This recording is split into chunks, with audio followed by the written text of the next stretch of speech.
My dear, so happy to see you. What's that? Why, yes. It seems to be beautiful outside.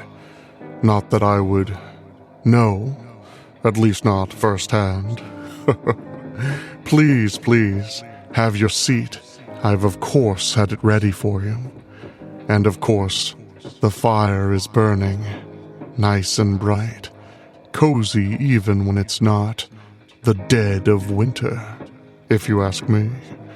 The tea will be done steeping in just a moment, and I'm simply jubilant. So, why not get the festivities going? I can't speak for you, my dear, but for me, nothing is quite as exciting as the return of the Moresbys.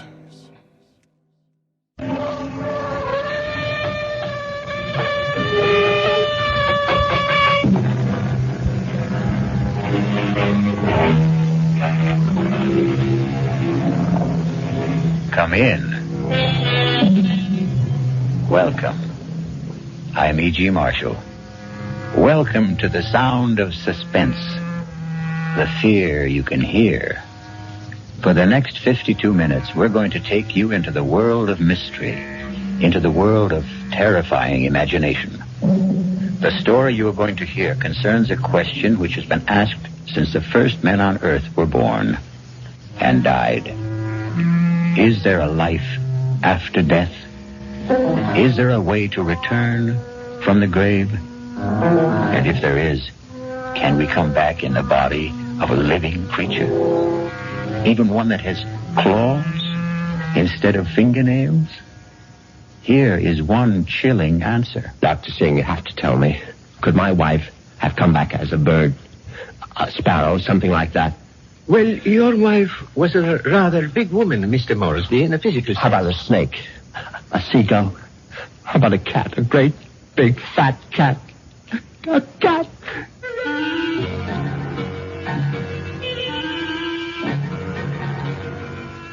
Our mystery drama, The Return of the Moresbys, was written especially for the Radio Mystery Theater by Henry Slesar and stars Patrick O'Neill.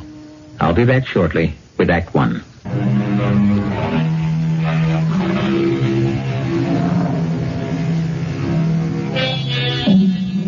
Now here is Act One.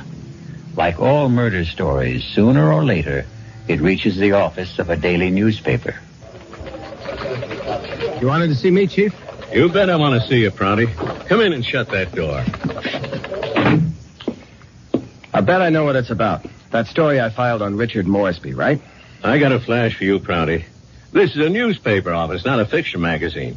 You take this story of yours and see if you can sell it to Weirdo Digest or something. But get it off my desk. Now, wait a while, Max. I know it's offbeat, but I thought I handled it with a kind of a light touch. Stories about murder can't be handled with a light touch, not on this paper. But it's accurate. I mean, this is exactly what the guy Moresby told me, just before he died. Well, he must have been out of his head. He asked for somebody to hear his story. That's how I got to meet him. I was at the hospital covering that subway accident. Now, that story made sense to me. Nothing but nice, clear facts. But this nonsense... Please, let me tell you about this guy. Maybe you'll change your mind. All right, what about him? Well, for one thing, he was a real distinguished-looking guy.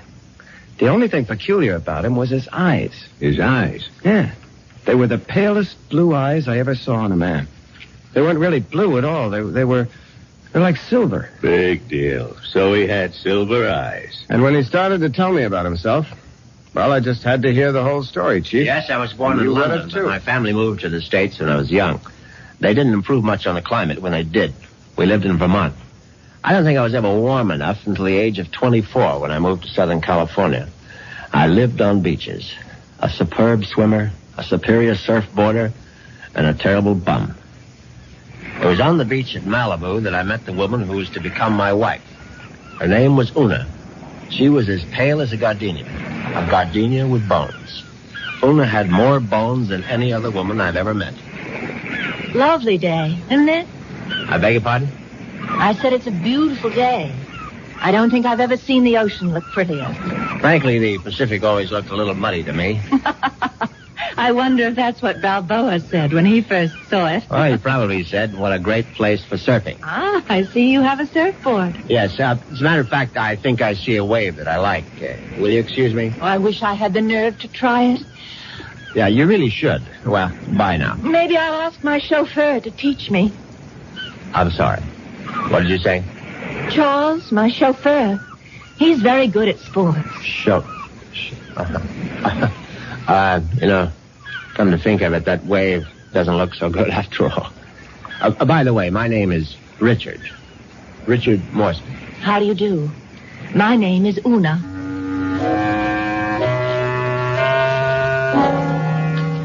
Una Vandermeyer.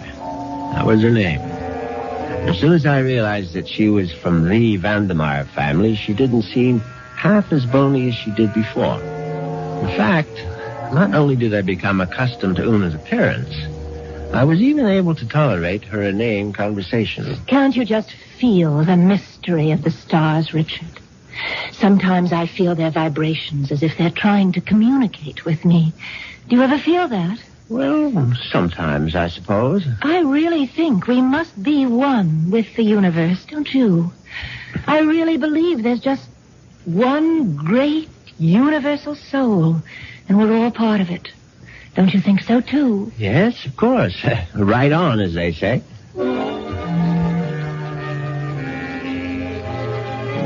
You see what I mean? She talked that way all the time, from the first day of our honeymoon. Well, it was a fine honeymoon just the same. It lasted a whole year on the beaches of the Caribbean, on the French Riviera. I got browner and browner. Una got freckles. Finally, we returned to our home in Los Angeles and settled down to a quiet, comfortable marriage.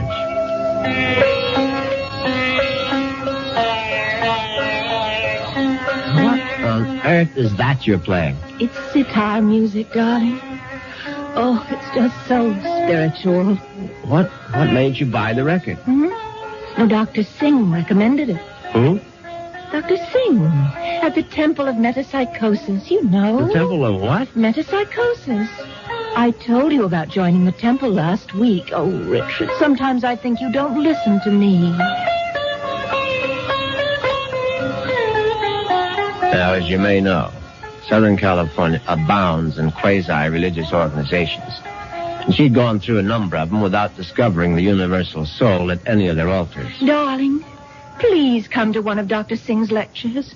He's such a magnificent speaker. He emits such vibrations.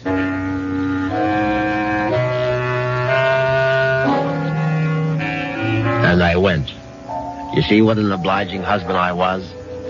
Actually, it turned out to be more interesting than I thought.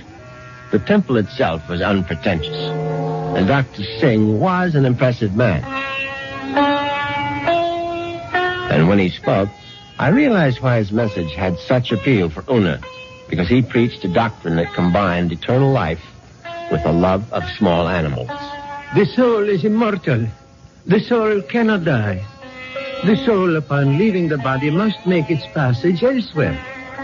There is a science called eschatology, which deals with the last four things: death, judgment, heaven, and hell. It is the most ancient of all sciences, and from its wisdom has come the inescapable certainty of the transmigration of souls. Yeah, I know it's a bit weird, but stay with it. And where does the soul go? According to the wise men of all generations past, the soul departs from the mouth of the dying. It is consequently a small thing. A bird, a snake, a mouse, a dove, or a hawk, a dog, a cat, an insect. For these small creations of God are empty vessels placed upon earth for only one purpose: to house the departing souls of humanity, so that they need not wander forever in a trackless eternity. Yeah, it's pure rot, of course. But that's what the man said, and Una sat there and believed every single word. Oh, wasn't he marvelous, Richard? Isn't it wonderful that the soul never dies, that we can all come back as little animals. I'm not sure I want to come back as an animal. But you'd still be you, Richard. Oh, don't you see? Well, by the way, what was that envelope you handed Dr. Singh after the meeting? The envelope? Oh, that was my donation, of course. Your donation to the temple? Yes, to support the work of Dr. Singh, to open other temples around the world. Well, how much money was in the envelope? Now, what does it matter, Richard? I'm just curious. $2,000. Una, you go to that temple once a week. Do you always give that kind of donation? Oh, it's all in a very good cause, Richard. Well, in an equally good cause, that of finding out exactly how much of my wife's money was supporting this nonsense, I sneaked a look at Una's checkbook. The answer astonished me. Not only had my wife put more than $30,000 into Dr. Singh's collection plate, she had also donated some $20,000 more to various institutions for the care and feeding of cats, dogs, and birds. It was so kind of you to honor us with a visit, Dr. Singh. I know how terribly busy you are. On the contrary, you were kind to invite me to your lovely home. Oh. Now tell me, Dr. Singh, what determines the kind of animal one becomes when the soul escapes after death? Mrs. Moresby, that is a question which has baffled wise men for countless generations. But isn't it possible to do, research? Yes, Mrs. Moresby. I don't doubt that we could find the answer to such great questions if only we had the proper resources. But, unfortunately, that would require money. A great deal more money than the movement has at present. Well, it seems to me you don't do badly.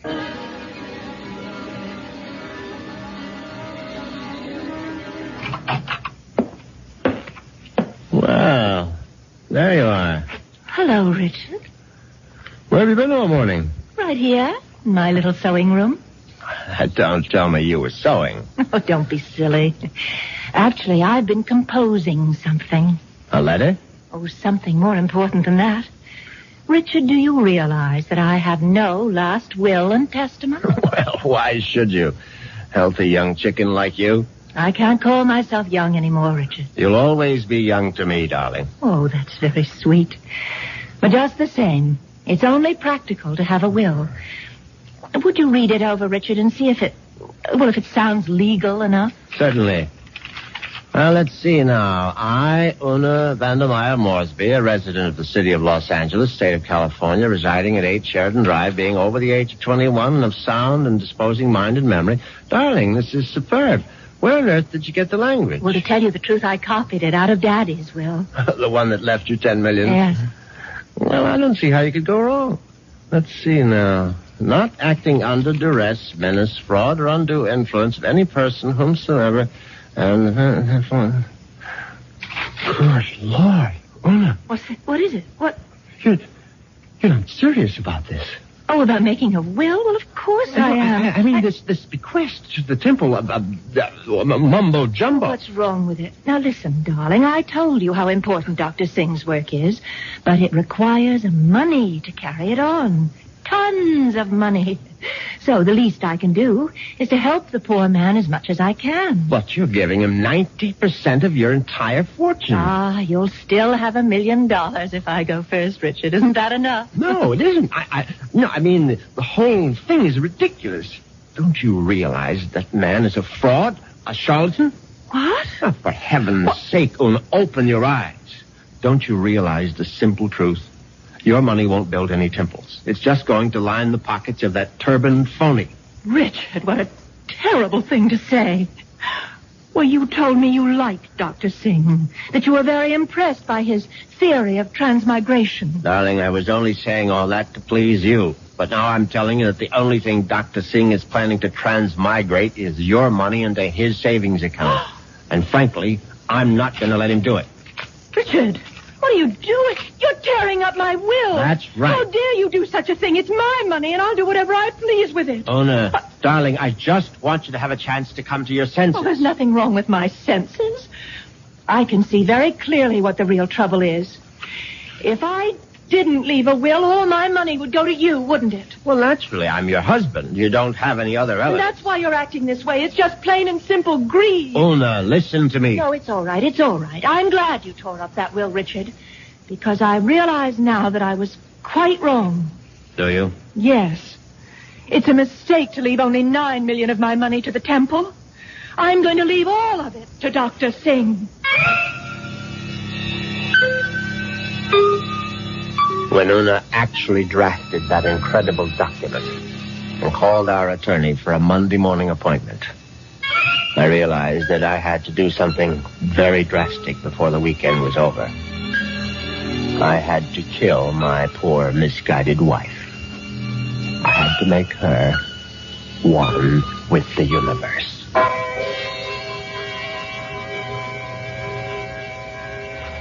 It's obvious that Mr. Moresby is going to be a very reluctant murderer. The question is, will his reluctance get in the way of his efficiency? We'll get the details when we return shortly with Act 2.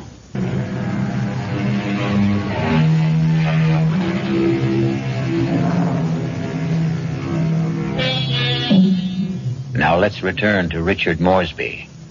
In order to find him, we'll have to search the highway, for Richard has taken his white Jaguar out for a spin. But there he is now. On Saturday morning, I took a little spin in my XKL and did some thinking on the open road. I didn't want to kill poor Una, of course. The whole idea was repellent.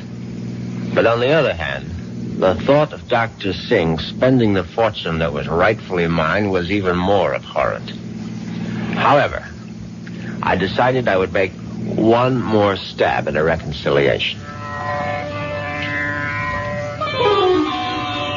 Darling, may I come in? It's your living room, too. It doesn't feel like it. Matter of fact, I've felt like a stranger in this house for the past 2 days. I suppose that's my fault. Well, you haven't been exactly cordial, have you? I've hardly been home, Richard. I spent all day yesterday at the temple and all morning at the Pet Rest Kennels. And how are all the little souls doing? You just won't stop being irreverent, will you? It's been my money all along, hasn't it, Richard? From the very beginning, you were attracted to my money. Oh, now, darling, if you thought that, you would never have married me. I didn't want to believe it. I don't want to believe it now. Well, now, how can I prove to you that you're mistaken? Richard, do you really want to prove it? Of course, I'll do anything you say. All right. Now, I know exactly what you can do. You can let me leave my money to Dr. Singh and the temple. The whole $10 million? Yes, because that's the only way I'll know that it's me you love.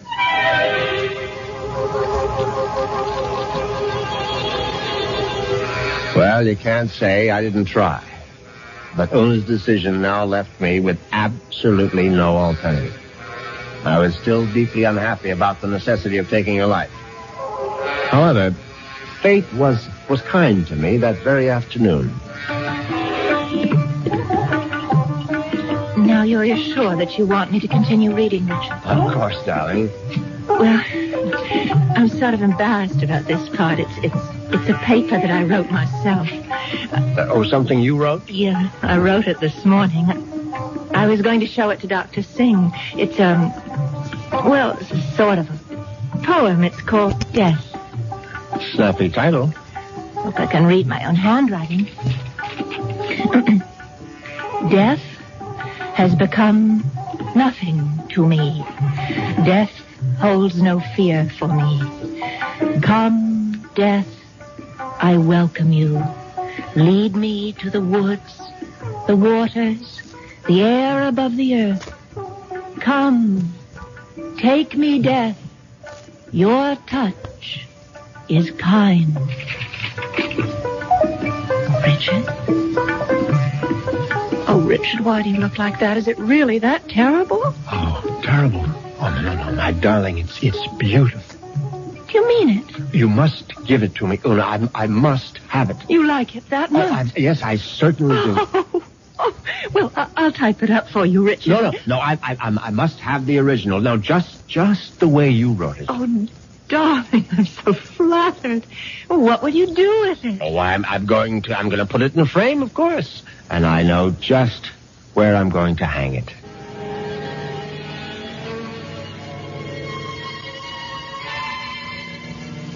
Yes, I could hardly believe my ears. Una had written her own suicide note in her own handwriting. It was truly karma at work. Now there was no question of failure, and no longer any need for delay. Oh, what a lovely idea this was, Richard. Candlelight dinner for two. Yes, I thought you'd enjoy it. It's so sweet of you to handle the whole menu with Cook. You spoil me shamefully.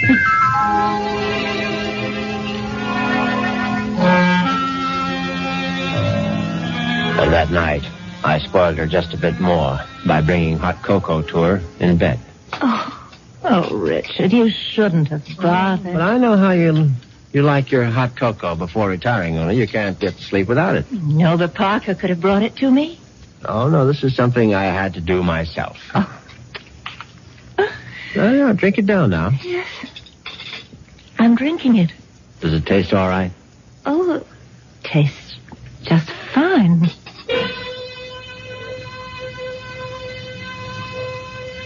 Now, that was very good news, because I'd prepared the hot cocoa myself, and I had no idea whether 25 melted sleeping pills would seriously affect the flavor. Finally, Una was all tucked in for the night. I went into my study, picked up the poem she had written for Dr. Singh, and brought it to the bedroom. I placed it carefully on the night table beside her. Then I bent over my sleeping darling to see if she was getting along all right. She was very, very quiet. And then a dreadful thing happened. Una opened her eyes. Richard. Oh, Richard. Hush, darling. Now go back to sleep. Richard, I'm sick. No, my love. No, you're only sleepy. Cocoa tasted so strange. I didn't want to upset you, Richard, but I'm sick. No, you'll feel much better in the morning, Una. I promise you. Tomorrow morning, you'll be one with the universe. Richard, that paper. What paper, darling? It's my poem. My poem for Dr. Singh. What's it doing there? I was just reading it over, darling, that's all. And that bottle of my sleeping pills. Oh, it's empty. The bottle is empty. Oh, Richard. What have you done? Nothing, darling, nothing. Now, just go to sleep. Cocoa. You put sleeping pills in it. All of them. Don't try to get up, Una, please. Now, don't.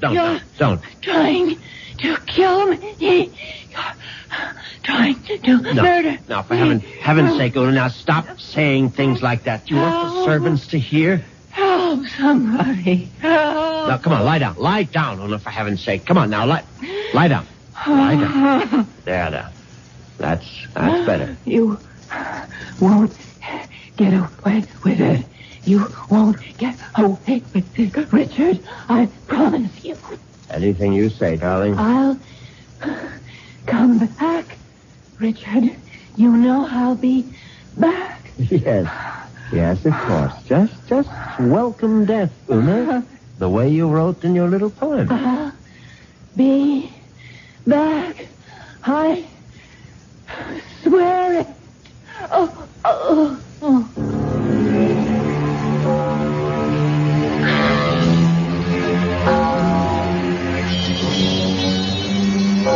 The funeral was held 2 days later. It was a magnificent occasion, of course. I gave Una a farewell that was consistent with her vast fortune. Everything was the best. Coffin, flowers, preacher, everything. Her burial place was one of the choicest bits of real estate at Forest Lawn. The only discordant note was the fact that Dr. Singh insisted on saying a few words at the service. They were familiar words, but frankly, they gave me a slight bit of a chill. The body of Una Moresby is dead, but her soul lives on. The soul cannot die. The soul is immortal. It has left the earthly remains of this woman and has sought the body of a small living thing. There it will abide until the Almighty is ready to choose its next home. Mourn not the end of Una Moresby, for there is no end. I couldn't help congratulating myself on how well everything had gone. When I called for medical attention the night of Una's death, the physician was only too ready to declare her a suicide. The police had to be informed, naturally, and they, too, agreed with the doctor's verdict. Una had died by her own hand, and she had died without a will. There was simply no question that the matter would be probated in my favor. Suddenly I realized I was not only rich, but a rich widower. What vistas opened for me? The devil. Look out, you stupid mongrel! The dog trying to get run over. I admit I was shaken up by it. It was sort of a coincidence, you know? Right after the funeral and all that.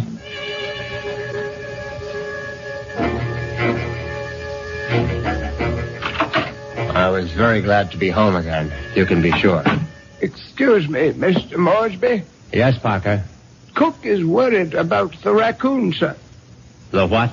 There's been a raccoon at the kitchen door all morning, and Cook is badly alarmed, I'm afraid. I've tried to scare it away, but it keeps returning.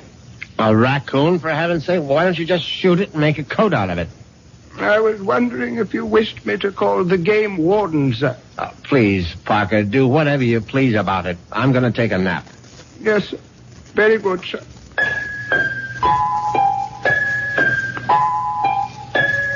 I went upstairs at once, undressed, and got into bed. It was a warm day, and yet I found myself cold. I got out the electric blanket and soon felt very cozy indeed. In fact, I felt so much better that I made a phone call.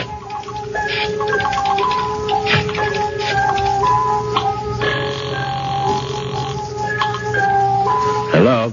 May I speak to Rachel? Thank you very much. Hello, Rachel? Yeah, who's this? Rachel, you probably don't even know my name, but it's Moresby, Richard Moresby. Who? You met me at the club numerous times. I'm the rather distinguished-looking gentleman who sits at the table on the far right corner. Oh, yeah, well, that's not my station. Yeah, I know it isn't, and I've always regretted it. Frankly, I would have enjoyed my lunches at the club even more if you had served them. Listen, I'm pretty busy right now. Well, what I wanted to find out was if you're busy this evening. Oh, what'd you have in mind? Oh, a little, quiet dinner, perhaps. Is that all you had in mind? Why don't we just wait and see? I can pick you up outside the club whenever you're free. Yeah, how I know it's you. I mean, I'm still not sure which gentleman you are. I'll be sitting in an XKL Jaguar. Do you think you'll recognize it? A Jag? I get off at 6:30. See you then.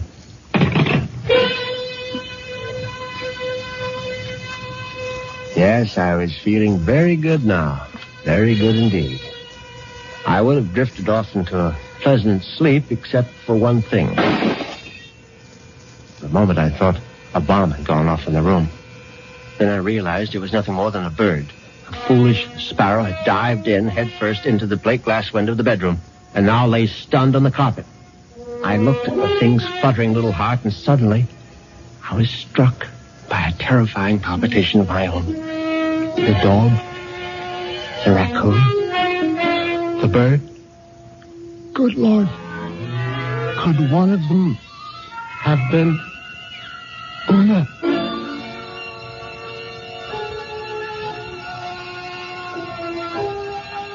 Has Una Moresby returned from the grave? Nonsense. Such things don't really happen. But perhaps we should reserve judgment until I return shortly with Act 3.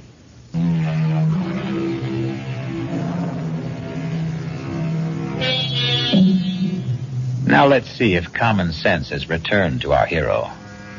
He's doing a sensible thing right now. He's taking a good, refreshing shower.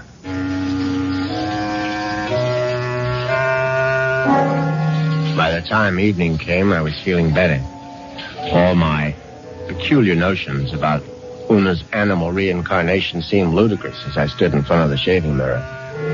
I thought about the delicious young woman that was waiting for me at the club. I'd admired Rachel's way with a tray for months, but ever faithful to my wife, I hadn't done more than gaze from afar. But now, things were going to be different. Yes, who is it? It's Parker, sir. Yes, come in, Parker. It's all right. Excuse me, sir. A bit of emergency in the kitchen. Well, what is it? A snake, sir. A what?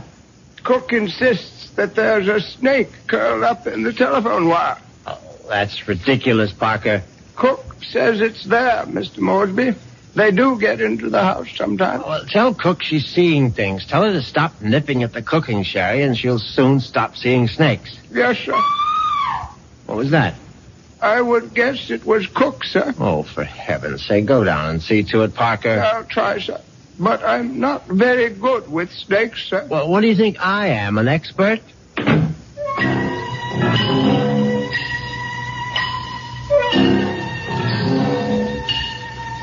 But that wasn't the end of it. 10 minutes later, Parker was back upstairs saying that the snake had left the kitchen and run into the living room.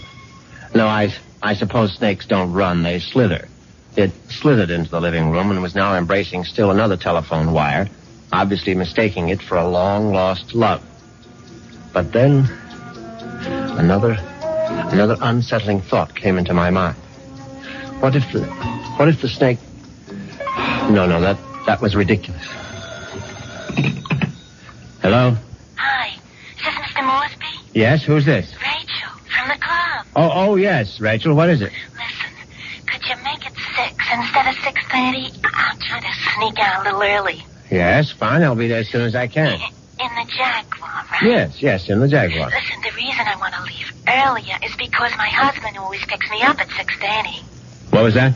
So I asked one of the girls I work with to tell him I got another job someplace. He won't care. He likes me to earn extra money. Yes, I see. So, just to make the story look good, I guess you'll have to lend me a few dollars after our date. Yes, of course. And listen, I really do remember you, sugar. You're the handsome one with a cute bald head. See you soon.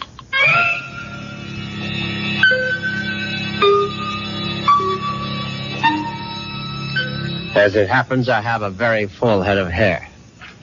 But distressing as Rachel's telephone call was, an even more disturbing thought intruded. The snake was in the telephone wire. What if the snake had been trying to listen in on the extension phone? I knew the idea was absurd, but I couldn't help a superstitious shiver of dread.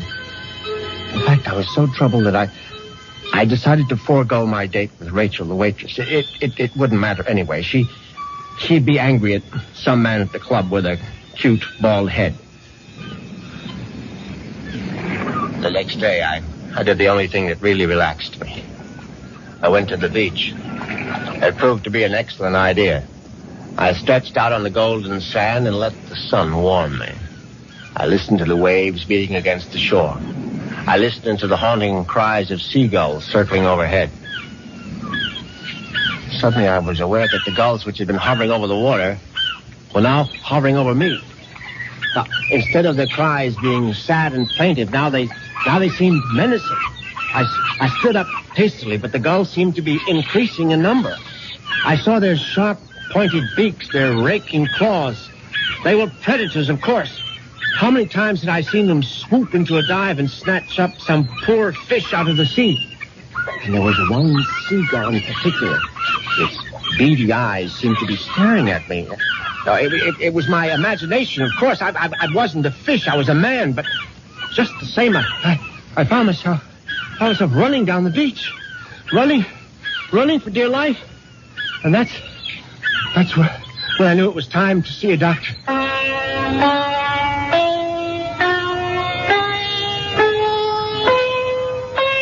Yes, Mr. Moresby. I'm very pleased that you honored the temple with your presence. I'm grateful that you're willing to see me, Dr. Singh. I realize that, well, you had a disappointment. A disappointment?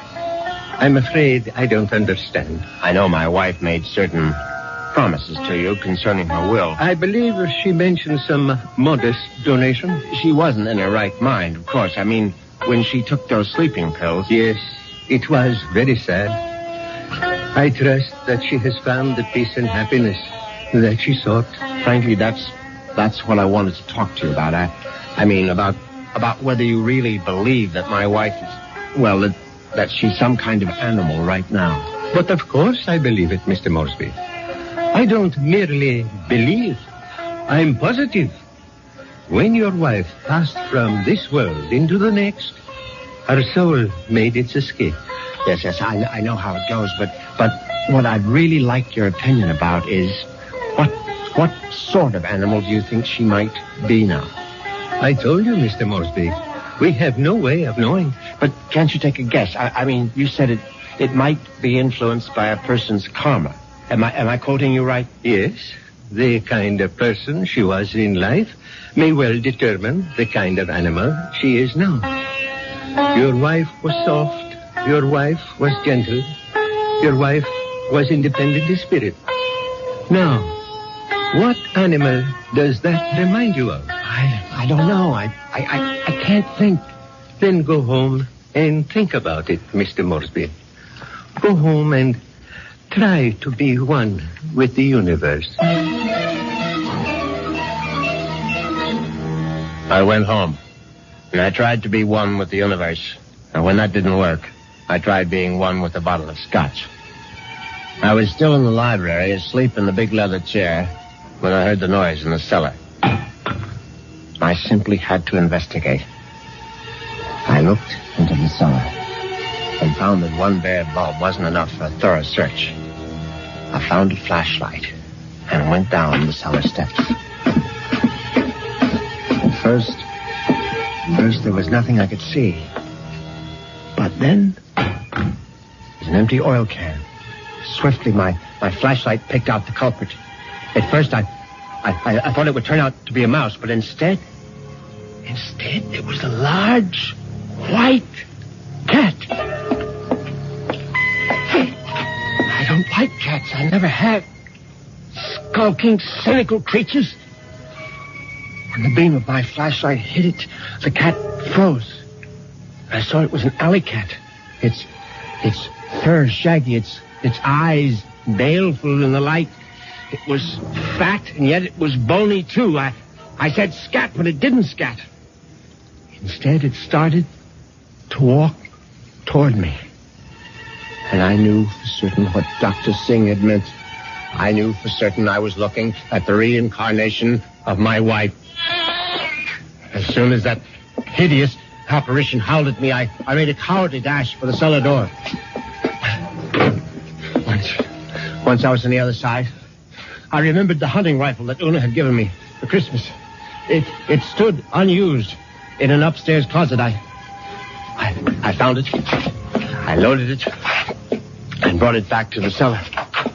I hadn't fired a rifle since boyhood. I stood on the top of the stairs with my flashlight, picked out the ghostly white form of the cat. I put down the light, raised the weapon, and squeezed the trigger. The report was deafening, but the recoil was worse. My precarious balance on the top step was lost. I fell to the bottom.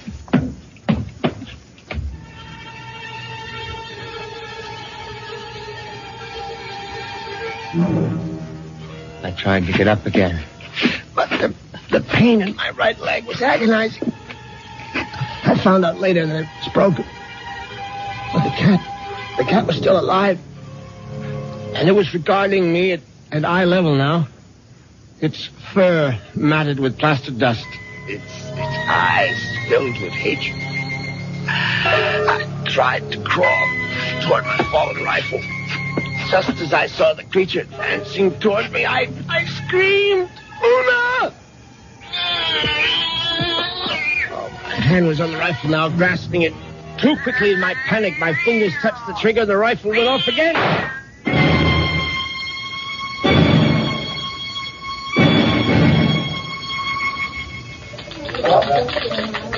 Well, that's how Moresby ended up in the hospital, Chief, with a broken leg and a bullet in his hip. And then he died. But I think he was telling the truth. You could see it in his eyes. His silver eyes, right? Yeah, his silver eyes. And you really believe that the guy's wife came back as a cat to get her revenge? What does it matter? It's still a good story. Sorry, Prouty, I can't okay it. Well, what if I got more details? What if I talked to this Dr. Singh? If I went to the Moresby cellar and found that cat? And what would you do then? Ask her if she's Mrs. Moresby? I still think it's worth a try, Chief. I'll tell you what, Prouty. What are you doing for lunch? I hadn't thought about it. Well, think about buying my lunch. You? There's a pretty good restaurant right around the corner where the Moresbys live. Now, we can get a bite there and then check out that cellar.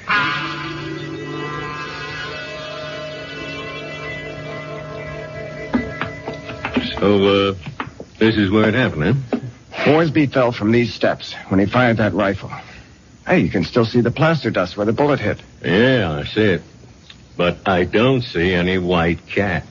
It might be hiding someplace. Or it might be a figment of his imagination. Maybe so. Hold it. Did you hear something? No. Listen. There it is. Look. It's a cat, all right. And it looks like it just found its supper. Oh, that mouse is still alive. Yeah, but not for long. Look at it squirm. He's eating it. Yep. And there goes your mouse. Oh, my God. What's the matter, Prouty? Never see a cat eat a mouse before? Chief, did you see that mouse? Sure I saw it. But didn't you notice something? Like what? Its eyes. Chief, did you ever see a mouse with eyes like that? They were so pale blue, they were almost silver.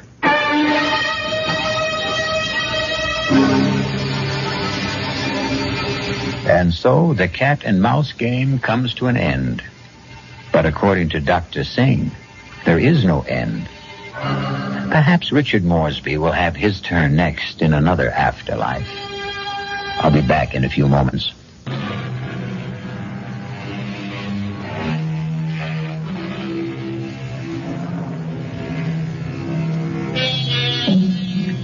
Do you believe in reincarnation? Do you believe the dead return? We have to believe it, because here we are, the reincarnation of radio drama. We hope you'll keep us alive by listening again to the Radio Mystery Theater. Our cast included Patrick O'Neill, Marion Seldes, Nick Pryor, and Dan Ocko. The entire production was under the direction of Hyman Brown.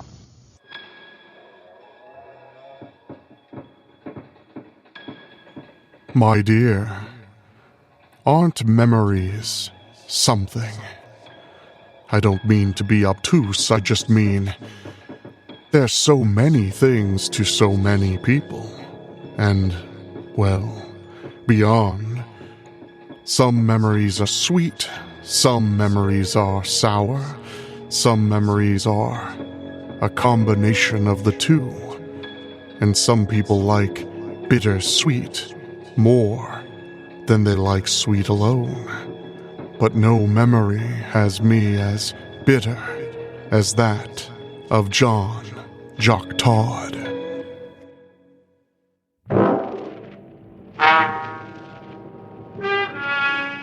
Escape!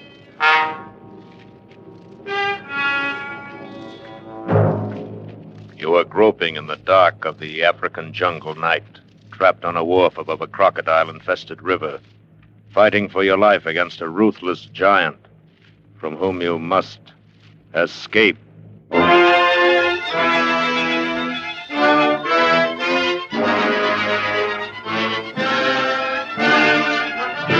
Escape, designed to free you from the four walls of today for a half hour of high adventure.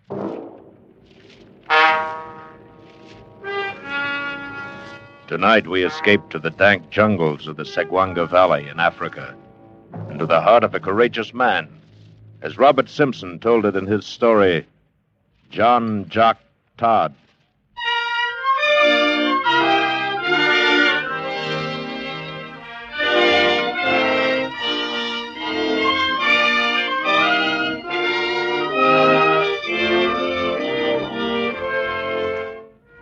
No doubt you may presume my Scotch ancestry from a wee bit of the old speech that still clings to my voice. Though it's been some years now since I last walked in the heather of the Highlands of Abergowrie. My name is John Todd, the same as my father's, though to be sure he's more often called Jock Todd. Jock being the fighter's equivalent to John, and a name which in no wise applies to me. I am a peace-loving man, not a fighter, and no man can deny it, even today.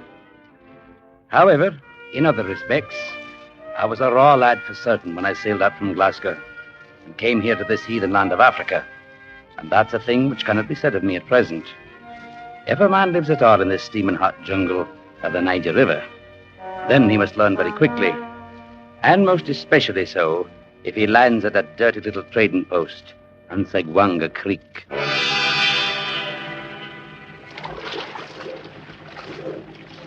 Topside, boy! Landing coming up! Here you are, Mr. Todd. Segwanga Landing, and you can have it as far as I'm concerned.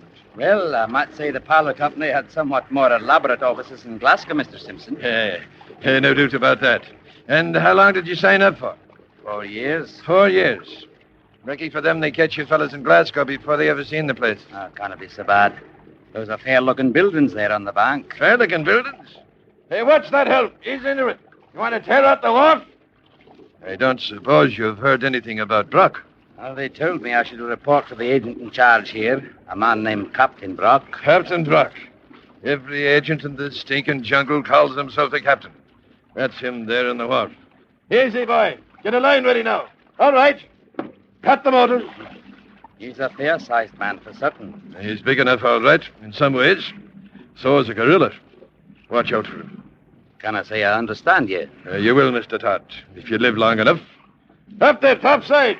Throw us a line, boy. Yes, sir. Me cuts quick. That little fellow with him is named Ganson. You get nothing to fear from him till after Brock's made a move.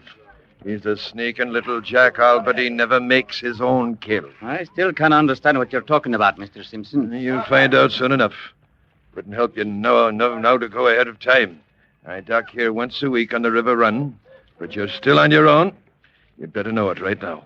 Mr. Simpson, you will have to explain. Okay, up now, Mr. Simpson. All same, plenty fast. All right, boy. Come on, Mr. Todd.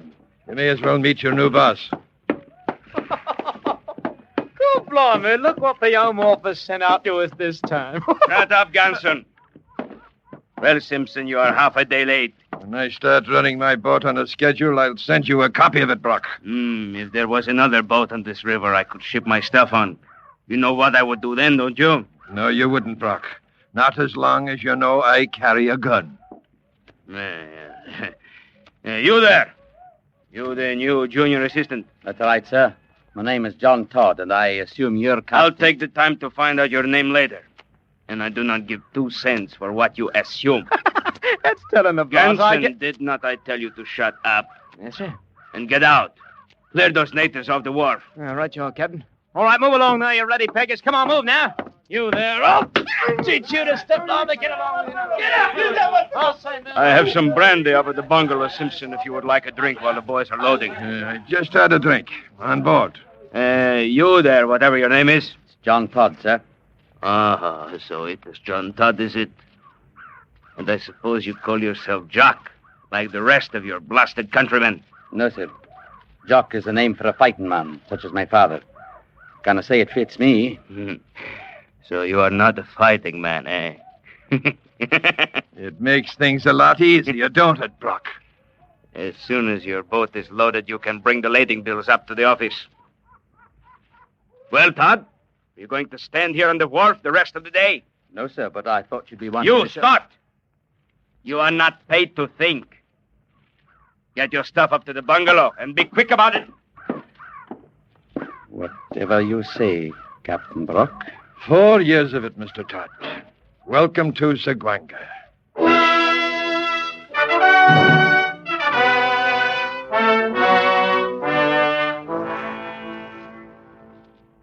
I didn't understand it at all. The reason for Captain Brock having acted in such a strange way. I'd never met the man, nor could I think that he'd ever heard of me before. And I couldn't be certain of the extent of the man's authority here in the jungle. The Home Office in Glasgow having been a wee bit unclear about the matter. They had said only that the agent was very much like the captain aboard a ship, and that he carried full responsibility in his own 2 hands. But about the attitude of Captain Brock himself, I very soon had few doubts left in my head. I didn't see the man again the afternoon I arrived, but a houseboy came and wakened me in the middle of the night and said the captain wished to see me in the main room of the bungalow immediately.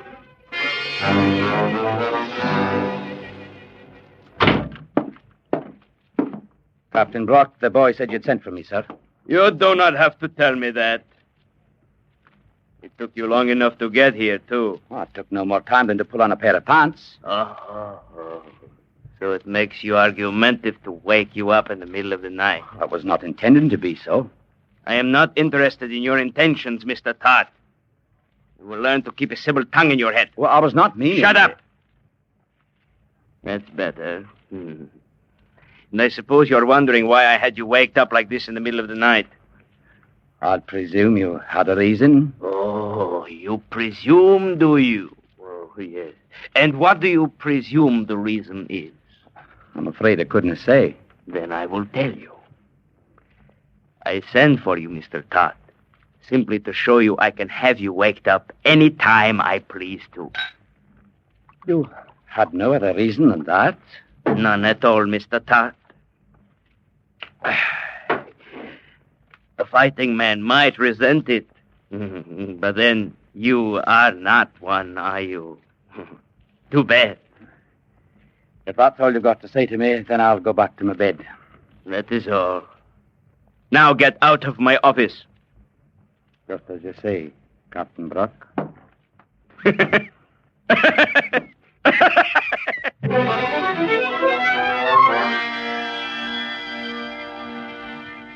The attitude of the man didn't change none of the next few weeks, and I couldn't find in my head any reason for his hatred. And it was hatred. It was in his eyes every time he spoke to me. I took care of my duties and stayed clear of him otherwise, and for the most part we came to no head-on clash. That with 2 exceptions, however. The first one happened about a week after I'd arrived. I was supervising a group of natives at the time, working on the breakwater at the end of the wharf. Mr. Todd, what the devil are those boys supposed to be doing? They're repairing the breakwater. I can see that without being told. Now, where did you get the authority to buy the timber? Why, you ordered it last week yourself from Chief Ilori. Maybe I told you to accept delivery without having me look at it first. Well, you told me to receive it when it came in, and that's what I did. It's good timber. I checked it myself. How would you know if it is good timber? Well, my father happens to be a forester back in Scotland. The devil take you and your father both. I'd advise you never to say that in my father's hearing. Are you threatening me? No, man, nothing like that. But I'm sort of suggesting it isn't always wise to insult a man you've never seen. I see. Now that I come to think of it, he is the one that is a fighter, isn't he? That's correct. The one they call Jock Todd, huh? Well, it is too bad he is not around here. Mr. John Todd. Boy, you there. Throw out that piece of timber you're using. Any fool could see it is too short. I said throw it out. I will teach you to argue. Get back on your feet. I said get up. Get on your feet before I kick your head off. I'd seen him knock Ganson down the same way and then kick him like he did the natives. And Ganson took it and saved his curses until Brock was not around. I wondered what I might do if he ever tried it on me. And the next week, I saw that he would try it, sooner or later.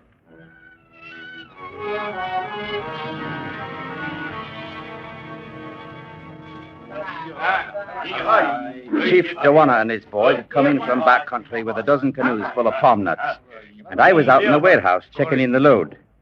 We used a big wicker basket for measuring called a cooler for some reason or other. And Joanna's boys would fill this, and then we'd dump it on the pile at the end of the building. Ganson was bossing the loading, and I'd check off each cooler in the tally book as it was dumped. It was late in the afternoon when we finally finished. All right. Step lively now, ye, then polite as you. Right, no more to trouble about after this one. All right, Todd, here's the last one. You got it marked, have you? Right, Ganson. All right, now, you ruddy beggars. Let's take it back and dump it. Come on, put your backs to it now. Eve, here now. Tip her up. Let's go. Yeah, that's it. Oh, shake 'em out, every bloomin' last one of 'em. Come on, shake 'em out. Now, that does it. All right. How many coolers did we have, Todd? 8, 10, 12, 14... How many you count? How many cooler you get? All same me, maybe. 17, 8, 19, Joanna. 19. Me count all same 20. Well, like as not you miss one, Todd. Give miss 20. I didn't miss one, Mr. Ganson. The tally is 19. Turn around. You pay me 20. Make what trouble. Sorry, Joanna. The count stands at 19. Don't be a crazy fool, Todd. Give it to him. What's one cooler, more or less? Me tell Captain Brock. He fix good. That will not be necessary, Joanna. What is the trouble here, Todd? Haven't you got sense enough to take in a few palm nuts without getting your feet twisted? My fate have nothing to do with it, Captain Brock. He claims 20 coolers, and I counted 19. Then you missed one. Give him 20. Can I do that, sir? You what? Can I sign my name to help cheat the company? Oh, blimey, if it ain't downright new. Shut up, Ganson. Mr. Todd, out here, I am the company. Now, write out that credit check. Whatever you say, Captain Brock. It's taking your orders like a good chap, Mr. Todd. I thought you'd change I told you to shut up, Ganson. Well, have you got it written, Mr. Todd? There you are, Captain Brock. Well, it is lucky you decided. Mr. Todd, you have made this out for 19. Which is, according to my count. Blasted little rat. I'll advise you to stop and think before you move. Well, now, you wouldn't be picking up that shovel with any hostile intent, would you? No, man. No more than you'd be advancing toward me with a hostile intent. Like that, eh? Joanna, I'm tearing up this check. I will give you one myself for 20. You always come to me. I will make it right with you. Yes, Captain. All same like you say. Mm-hmm. And Mr. Todd, I will make it right with you, too. You can depend on that.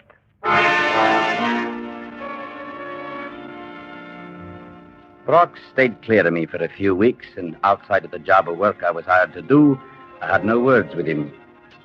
I recalled Mr. Simpson saying to watch out for him. And I was fair certain he was only waiting for the chance to make his move. He outweighed me by 50 pounds, and I knew beyond doubt that I couldn't stand up to him. But what really worried me was not knowing of any reason for the man's attitude. It made no sense that a man should go looking for a fight without no reason at all. At any rate, the weeks passed. The jungle steamed, and the muddy river rolled past the wharf. And then one day, it happened.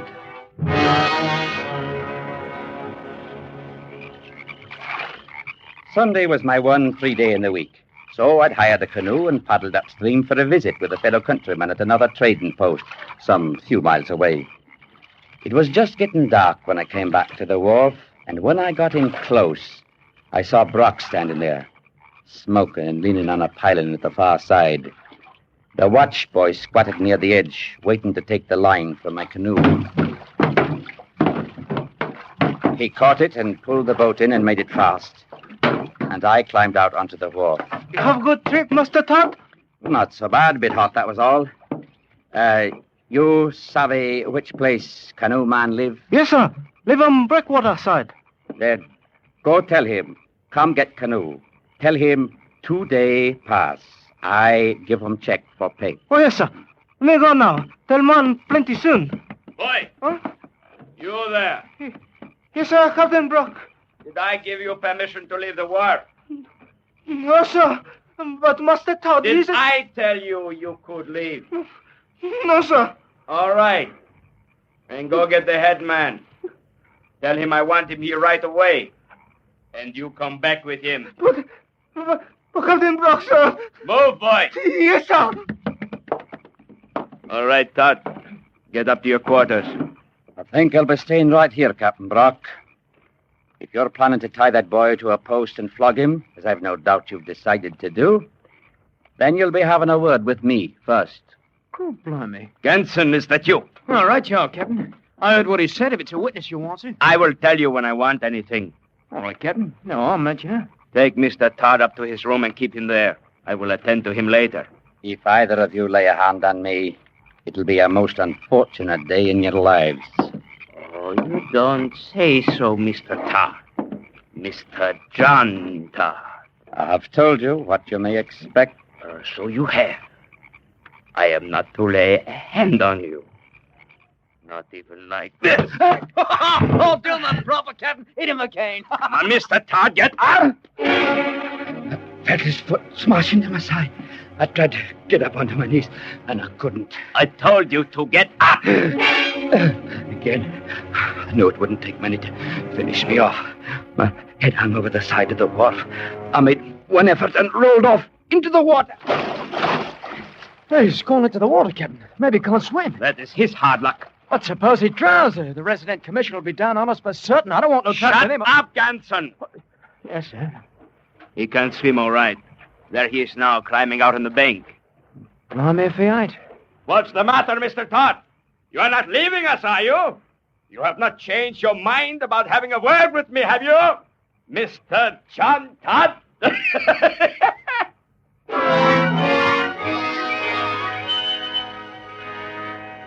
Back in my own quarters, I changed into dry clothes, hurrying as fast as I could. I couldn't have found it in my heart to be angry with the man. He had struck me without warning and kicked me while I was down, and he was planning now to flog a native boy without the lad having committed a fault. It was not a thing to become angry about. Captain Brock had to be punished, that was all. And though it would mean my own life, most likely, it had to be done. It was no more than a matter of simple justice.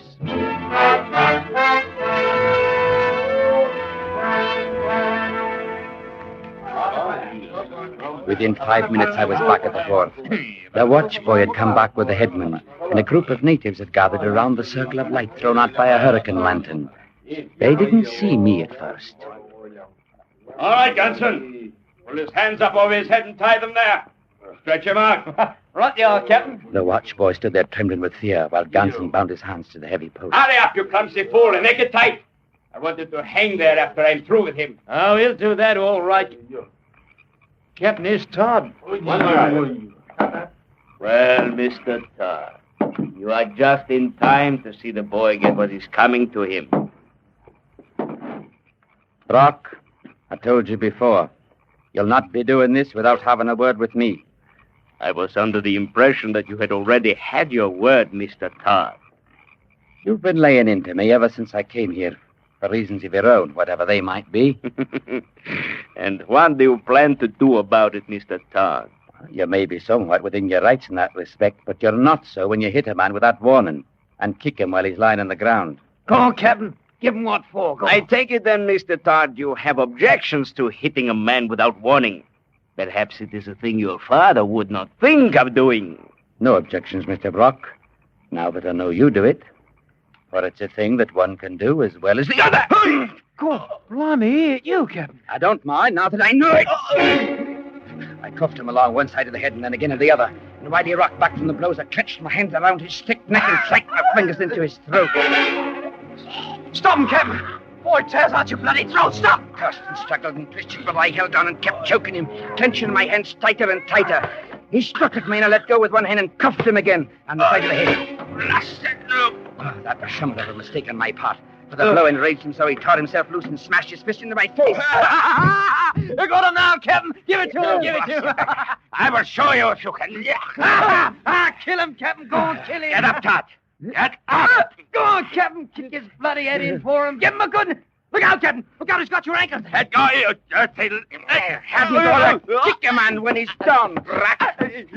Hey, now, hey, you bloody fool. You're breaking his leg. That's right, Ganson. Get up, Brock. On your feet, man. Are you through or only pretended? Come on. Get up on your feet. I can't get up. You kill it. Cool. Blimey, if you ain't broke his blooming leg. I doubt it. I'm thinking it's only twisted. Ganson. Yes, sir. Have the boys give him a hand to his room if he needs it. I'm going to my quarters and clean up a bit. Right you are, Mr. Todd. And Captain Brock, you have no reason to be calling me a killer. I'm a peace-loving man, and I've no good opinion of such things as killing and fighting. You tried to do me in, Todd. You are going to pay for it.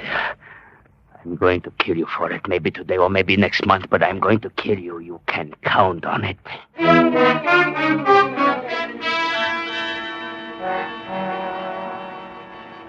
I went to my quarters then, and I didn't know what happened just after that. I didn't know about Brock kicking Ganson off the stairs while the little man was trying to help him, nor about Ganson going to the captain's room a few minutes afterwards. How are you feeling, Captain? Oh, shut your mouth, Ganson, or I will shut it for you. You got no call to be treating me like that. I'd have helped you if I could, but there just won't no chance. He'd have done for me the same as you, Captain. Shut up! Cannot even move my leg. There wasn't no call to kick me a while ago, neither. If I could get out of this chair, I'd do the same again. You can't get up, Captain Brock? How could I hope to... Well, what is in your mind, you little beggar? You've been booting me around for nearly 2 years now, haven't you? You hopped onto me the first minute I landed, like you got an habit of doing when a bloke is new. And I will break your dirty little neck as soon as I can walk. You've been treating me like a ruddy dog, Captain. And I've been taking it, too. Until now. Oh, what are you up to? Ganson? Ganson?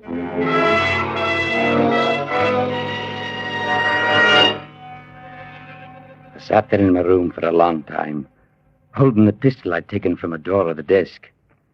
I couldn't see any way out of it. Sooner or later, at the first chance he could find, Brock was going to kill me. And aside from murdering the man in cold blood, I didn't see any way of preventing him. I couldn't leave the trading post, and for certain I couldn't stay on my guard for 24 hours a day. I couldn't say how long it was I sat there, holding the pistol in my hand, and trying to think how I might keep from dying, and not even knowing why the man hated me enough to wish to kill me. Then I heard somebody coming down the hall outside my door. I thought for a moment they might be going past, but then I raised the gun and pointed it at the door. Ganson. Ganson. Man, what have you done to your hands? Rance? Oh, you ought to see him, Mr. Todd. You ought to come take a look at him. Oh, blimey, if I ain't marked him up all right. I marked him good. What are you saying, man? What have you done? Him has always thought he was so much, just because he was bigger than me. Oh, I showed him all right. What have you done? Why don't you come take a look for yourself, Mr. Todd?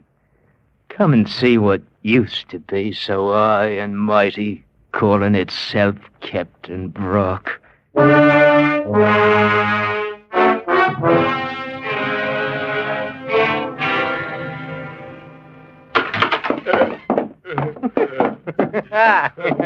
Take a look at him, Mr. Todd.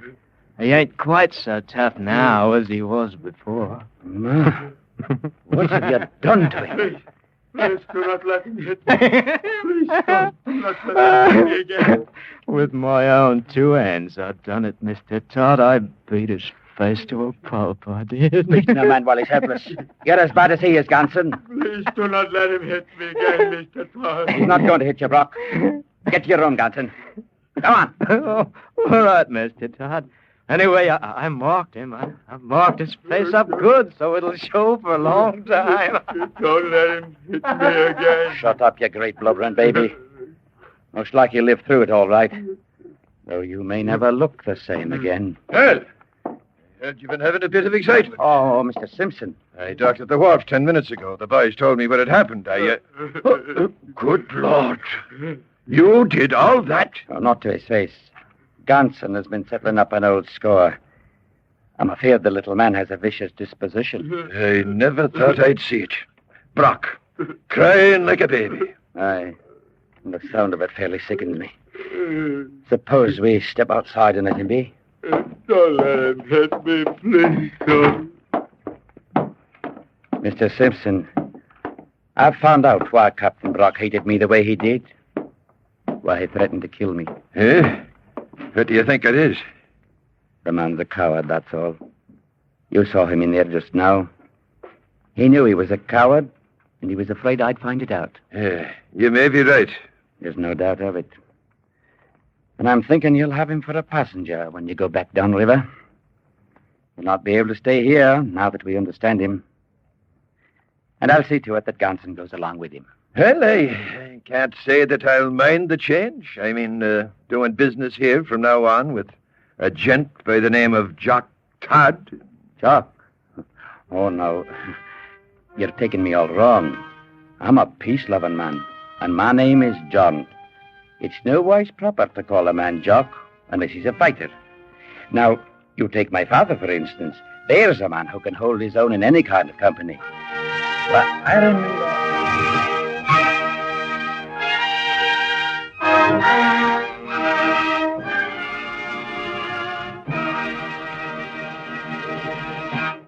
Escape, produced and directed by Norman MacDonald, tonight brought you Jock Todd by Robert Simpson. Adapted for radio by Les Crutchfield, featuring Wilms Herbert as John Todd, Jack Crucian as Captain Brock, and Tony Barrett as Ganson, with Don Diamond and Paul McVeigh. The musical score was conducted by Wilbur Hatch. Next week. You are rushing forward through time, far into the future, trying desperately to flee the clutching fingers of a band of night creatures, a dreamlike horror from whom there seems no escape.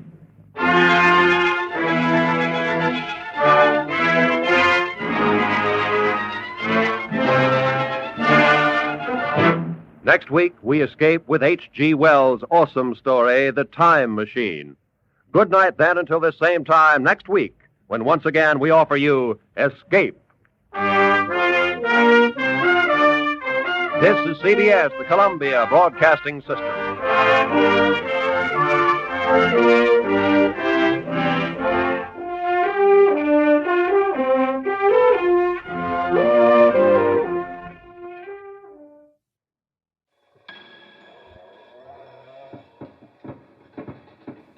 Do you ever struggle to believe?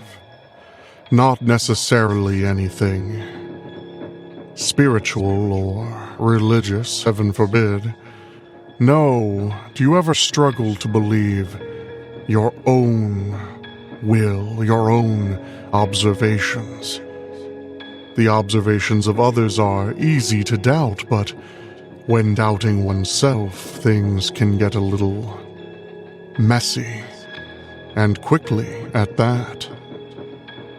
I feel like sometimes when I'm certain of something, I should try it, take it perhaps to the burning court. The Columbia Network takes pleasure in bringing you Suspense.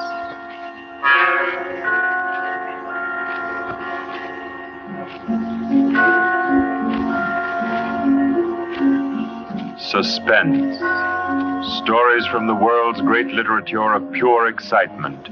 A new series frankly dedicated to your horrification and entertainment. Week by week, from the pick of new material, from the pages of best-selling novels, from the theater of Broadway and London, the sound stages of Hollywood, will parade the most remarkable figures ever known. CBS gives you Suspense.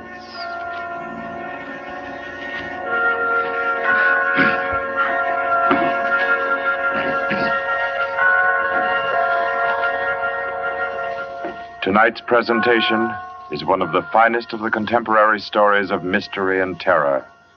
John Dickson Carr's famous novel, The Burning Court.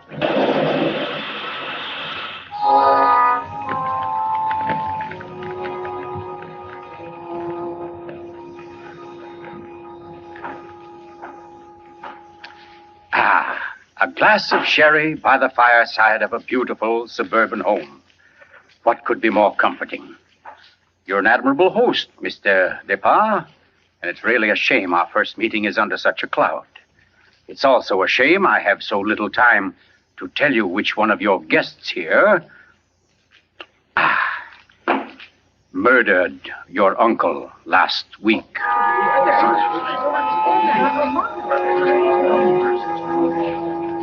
Now, let's see now. I believe we're all here. Your wife, your friend, Mr. Stevens, Captain Brennan. Yes, and incidentally yourself. Just who did you say you were? Well, no wonder you've had so much difficulty with the case, Captain. My name is Cross, Gordon Cross, the writer. As a matter of fact, it's because of my just completed book, Poisoning Throughout the Ages, that I happen to be here now. And Ted Stevens there happens to be a member of the firm which publishes my work. I'd never seen him until tonight, but I've been told what happened. This afternoon, he began reading my manuscript for the first time on the train. The commuter's train, which every afternoon deposits him safely and soundly here in Crispin. I imagine he was halfway home by the time he finished the first chapter. Then he turned a page. Attached to the following leaf was a picture. And looking at it, the young man stiffened suddenly and all but cried out his shock. It was a picture of a young woman, and under it had been printed, famous poisoner Marie Dobré, 1676. Ted Stevens was looking at a picture of his own wife.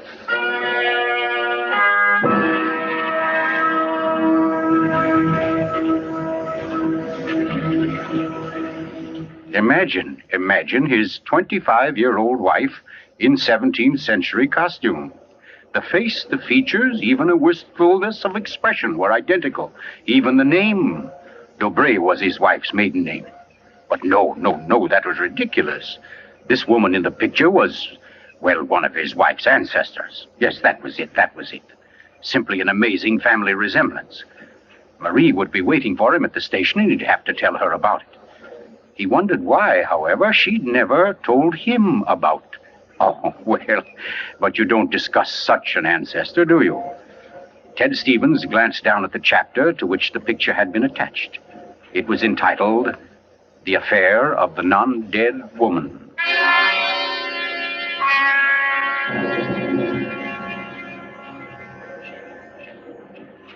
Hello, Ted. Stevens was almost jolted from his seat. It was Dr. Weldon, professor of English at the college, an old friend of his.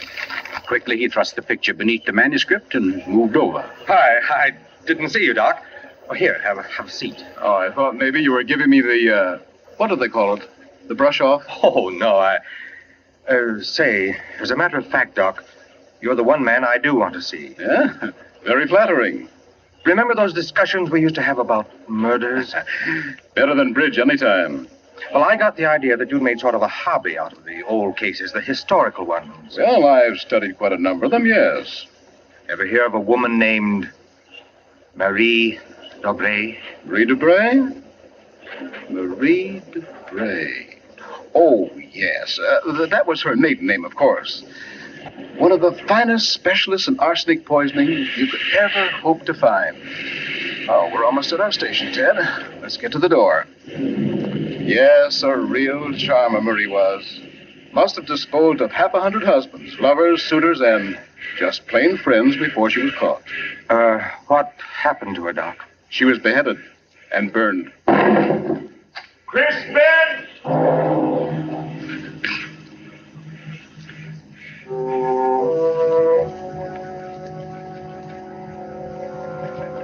Oh, absurd, laughable. Ted Stevens kept saying this to himself, and yet what he knew was a foolish dread followed him straight through the small suburban station and clung to him as he reached the street.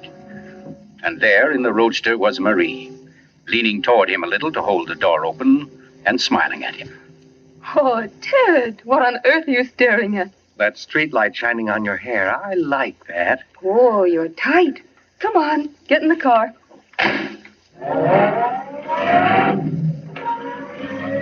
Then, like a wisp of smoke, it was gone.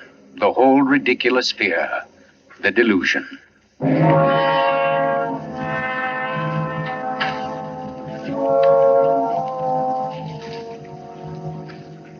When at home, Marie brought the cocktails into the living room.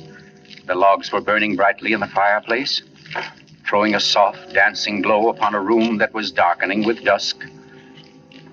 To you, Marie. And to you, dear. As Stevens placed his glass down, he noticed the manuscript of my book. It was there on the table, right where he'd placed it when he first came in.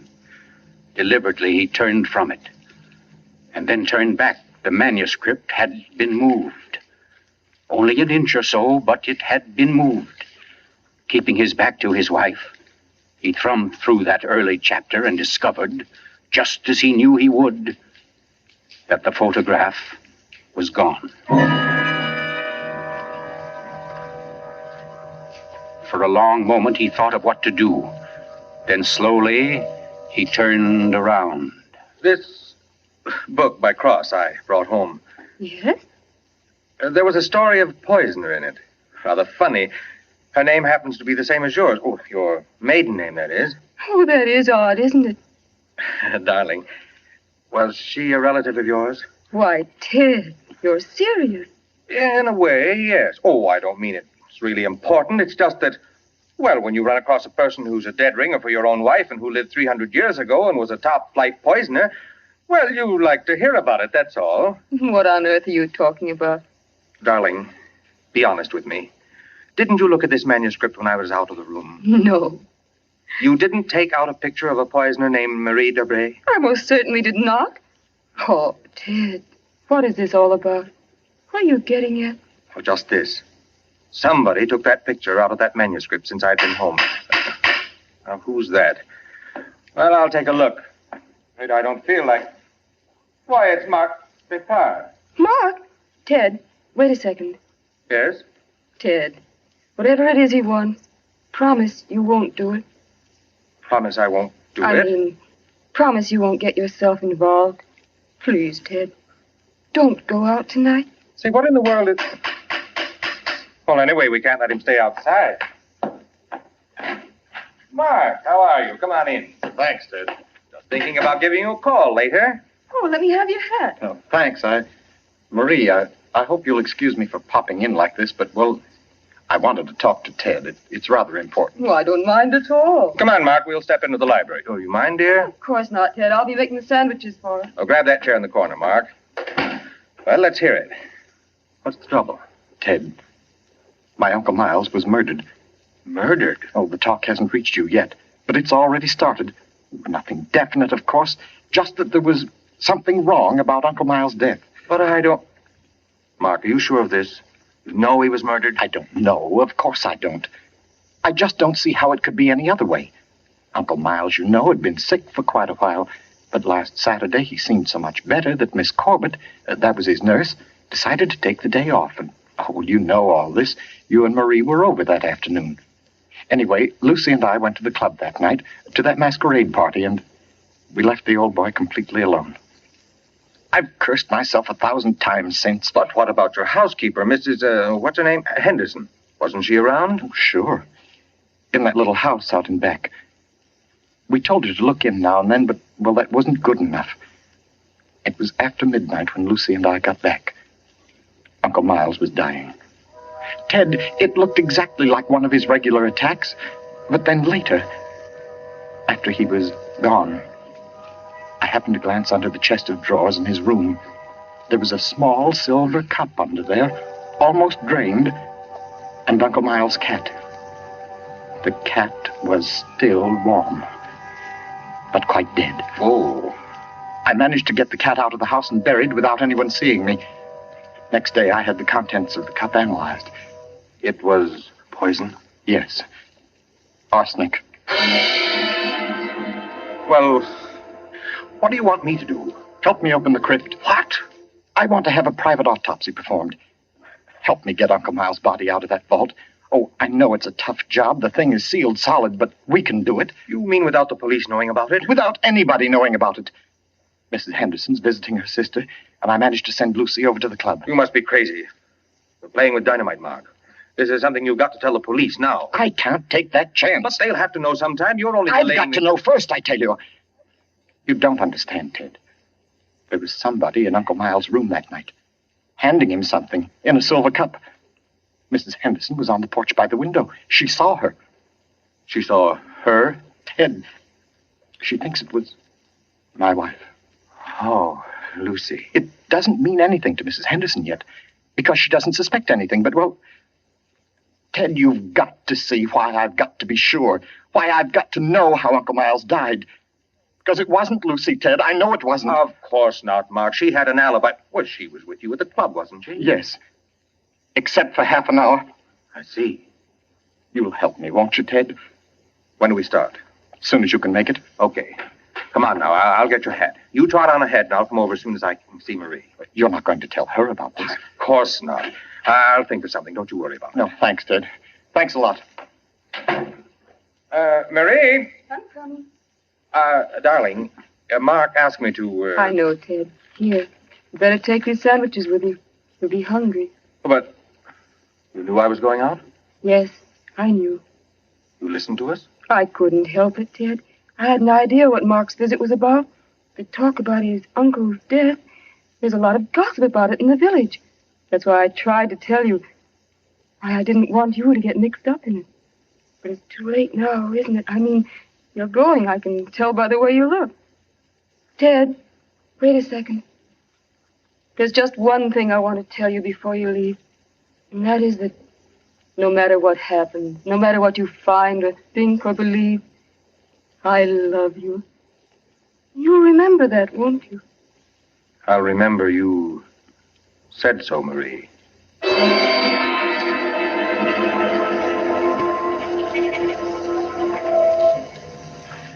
By the light of a dim kerosene lantern, Mark and Ted Stevens pounded their way through the thick shelf of rock that covered the Depar's ancestral tomb, pried open the great slab of stone which lay across the subterranean door, and then at last descended to the dank, ink-black chamber. They found the coffin. They dragged it from its crypt and placed it on the cold stone floor. They unclamped the lid and opened it. Mark! It's empty. What? That's impossible. It can't be. But it is, Mark. You know what this means? That body wasn't in this coffin when it was placed here. I'll swear it was, Ted. From the time that coffin was closed on Uncle Miles, somebody, the undertaker or Lucy or me, somebody was with it until it was buried. And the crypt was sealed right after. Then somebody beat us to it. Somebody's broken in here ahead of us. Broken in? Listen, Ted. Lucy and I have hardly left the house since the funeral. Do you think anybody could break in here, smash through that stone and cement without our seeing them or without our hearing them? Well... What? Well, you might as well come on out then. Who was that? Me, Mr. Depard, up here. My name's Captain Brennan. I'm from the office of the Commissioner of Police. Like to talk to you if you don't mind, Mr. Depard. Here, follow my flashlight up. But I don't understand. How did you know about this? By listening, mainly. You mind if we go up to your house, Mr. Depard? Why, no. Not at all. Oh, thank you. Oh, Freddie. Look here, Captain. Freddie, this is Mr. Depar, Lieutenant Gray. Glad to know you, Mr. Depar. And Mr. Ted Stevens, isn't it? Well, how did you know my name? Very simple. I got the names of everybody who was here at the Depars the day the old man died. You and your wife were included. Oh, here we are. But I don't... Captain, who gave you those names? Why, your housekeeper, of course. Mrs. Henderson?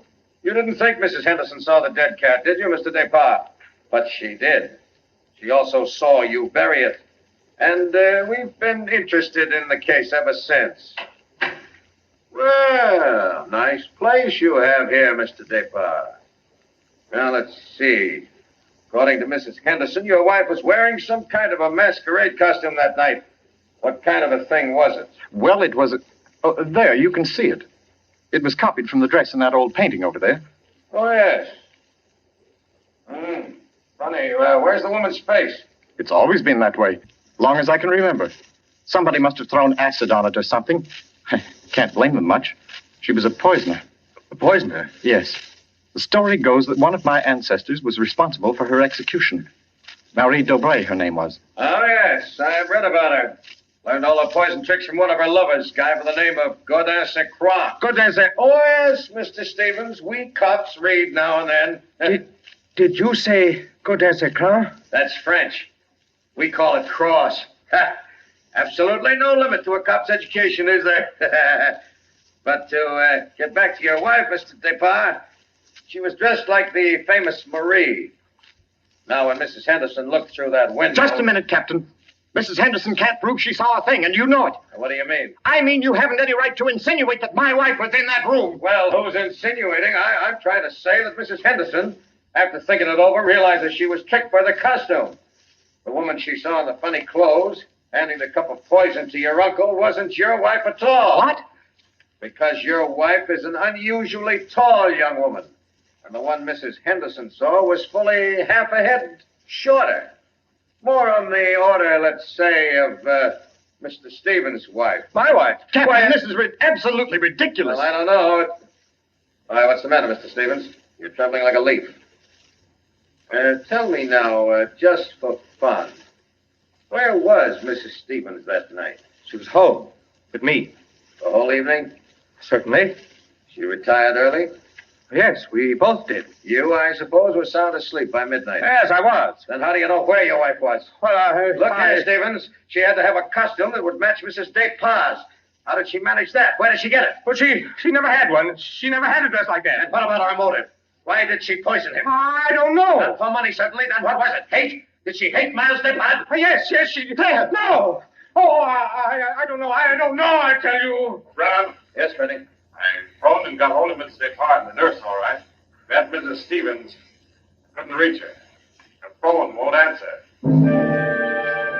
Okay, have her picked up. I'm going home. Stevens, come back here. I'm going to get my wife. Want me to stop him, Brennan? No, go.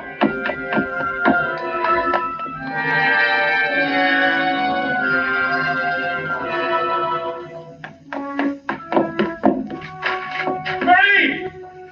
Marie, where are you? It's Ted. Marie, what have you done? Marie... Oh, good evening. Who are you? I? My name is Cross. Godin Cross. Cross? Where's my wife? What have you done to her? You fiend, what have you done to my wife? Why, nothing at all, young man. Here, sit down. You're lying. Something's happened to her. The police just phoned. There wasn't an answer. Why are you here? Why am I here? Well, because your wife, reading my chapter on the Dobrés, realized I knew more about the family than even she did. Because she found my phone number on the front cover of the manuscript. And because I know an exceptional case when I hear one. Does that answer your question? No, and you know it doesn't. Can't you see I've got to know whether... Yeah, I see. Whether your wife is that Marie Dobré, who was burnt by order of the High Tribunal for all poison cases, the burning court of France, witchcraft, black magic, the world across the threshold. You're quite sure, no doubt, also that I'm Godin Saint-Croix, who first wooed her. No, my boy. No, my real name happens to be, of all things, Tom Simpson. Most unsuitable for a distinguished writing career, And Marie Dobray is no more your wife's real name than mine is Gordon Cross. What? Your esteemed wife was an adopted child, Mr. Stevens, adopted by people in Canada named Dobray, remote members of the real family of poisoners. I can't believe it. Why didn't she tell me? Why? Because until I told her half an hour ago, she didn't know it herself. You see, in the course of my research on the family, I found out about it. And in the course of talking with your wife, I found out something else. How for years she was haunted by the fear that she might be a poisoner by inheritance, by blood. And you can see, can't you, why she never talked about it, her past to you? Yes. And yet, Mr. Stevens, you had all but made her forget that past. You. And that's why she was willing to lie, to steal a picture, do anything, in order to hold you to her. Yes, I see that now. You know, young man, I rather think she loves you. But as you will see, though, she comes only when I call her. Mrs. Stevens? You mean she's... Yes, Mr. Cross. Marie, it's you. You're all right? Oh, yes, dear. We're both all right now, and nothing can change it, ever. Marie, listen. Don't say Marie, dear. Say Maggie. Maggie? Oh, that's my name, my real name. Maggie McTavish. And it's a lovely name, dear. The most beautiful, gorgeous... Darling, please. You don't understand. The police, they think you had something to do with Miles' death. They think I did. So, now, Mr. Stevens, before we go back to the Depas, don't you think you'd better tell me everything that's been said and done up to date? Having just saved your wife's soul from the burning court, now I'll wrest her body from the electric chair.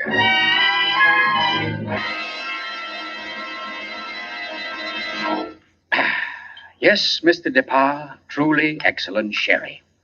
Don't you think so, Miss Corbett? Yes. Yes, it's very nice. Well, that, ladies and gentlemen, is how I happen to be here. So let us consider first that supernatural hocus-pocus in the crypt. That body that walked out of the sealed tomb. That body that never was in the tomb. Never was in the tomb? No, Mr. Depas.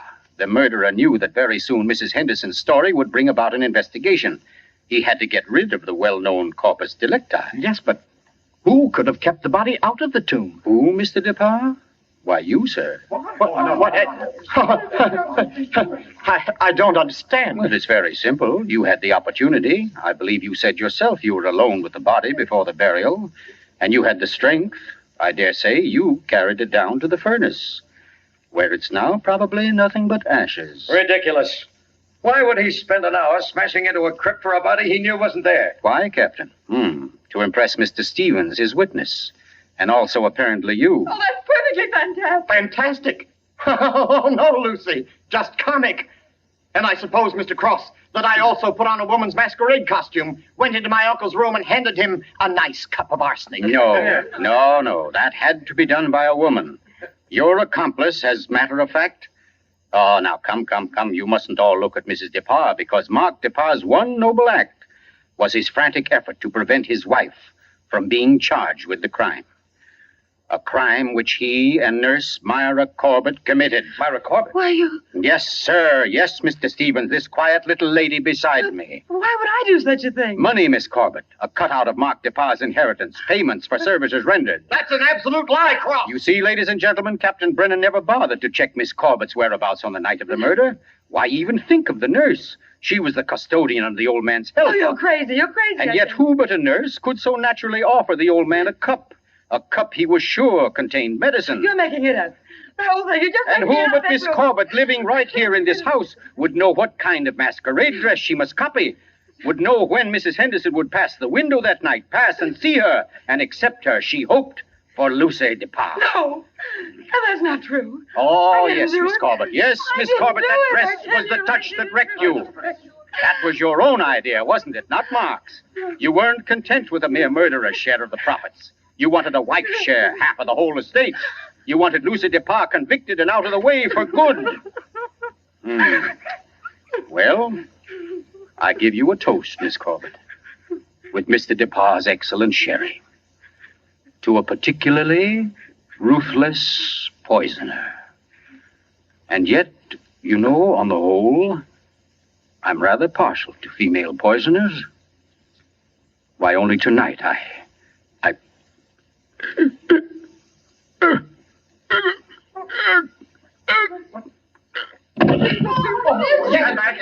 we get to him. Mr. Cook, what's the matter, Brennan? This man's dead. Dead? And from cyanide, if I know anything. Cyanide from that glass of sherry. Cyanide that a nurse could get quite easily. That glass was right beside you, Miss Corbett, and nobody else was near it. Too bad he didn't drink it as soon as you hoped. A second ago, we had nobody to use against you. But we have now, Miss Corbett. We have now.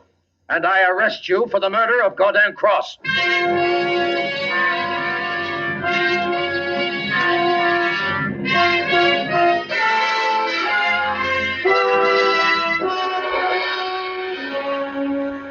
Now close to 5 months ago that the prominent author was murdered. And tonight, Myra Corbett pays with her life for that crime. The former nurse, at first protesting her innocence, in recent Yes, weeks has grown... I'm in here, dear. Oh. I thought you might... Oh, what did you cut it off for? Huh? What do you mean? The radio? Oh, yeah, well, I thought you wanted to talk. Oh, Ted, don't you think I know you better than that? What was on the radio? Well, there wasn't any... Okay. It was about Myra Corbett. She goes to the chair tonight. Oh, I didn't think you wanted to be reminded. I don't really. But making such an effort to hide it only keeps it alive, doesn't it? All right, darling. Know what I came in to ask? If you wanted a cocktail before dinner? The largest one you've got. Fine. I'll get out the ice cube. I know. If I'll fix up the fire. Okay, Maria. A deal. Where are some papers to start it? Right there by the bookcase. And the name's not Marie. It's Maggie. Because, darling, Marie's dead and gone forever.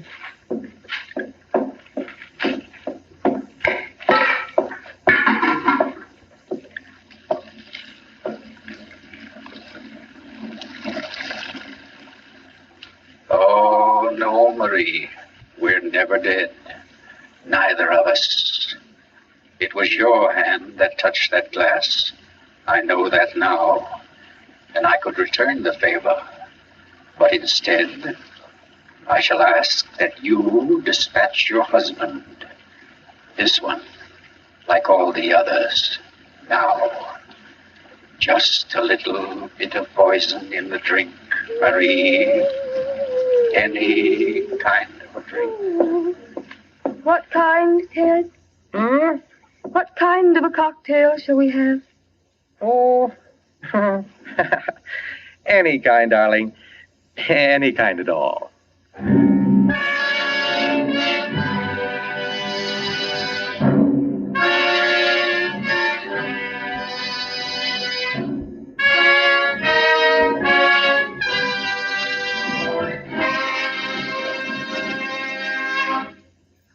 You've just heard The Burning Court from John Dickson Carr's famous novel, the first in Columbia's new series of outstanding classics and chills by world-famous authors. Tonight's play, ladies and gentlemen, has one rather special significance we think you'd like to know about. As you perhaps have heard, every fine comedian is said to cherish a secret desire to do an abrupt about-face. He pines for the part of a blackguard. Well, tonight you witness the fulfillment of one such desire. The role of that literary and quite infamous diehard, Gordon Cross, was portrayed by none other than Hollywood's expert provoker of laughs, Charlie Ruggles, here in New York for the world premiere of his latest screen success, Friendly Enemies. The role of Marie, well, that was enacted by a young lady who long ago won national acclaim as one of Broadway's most accomplished dramatic actresses, Miss Julie Hayden. Thank you, Charlie Ruggles and Miss Julie Hayden, for your splendid performances. The play tonight, as all plays in this series, was produced and directed by Charles Vander, written by Harold Metford and scored by Bernard Herrmann. This is the Columbia Broadcasting System.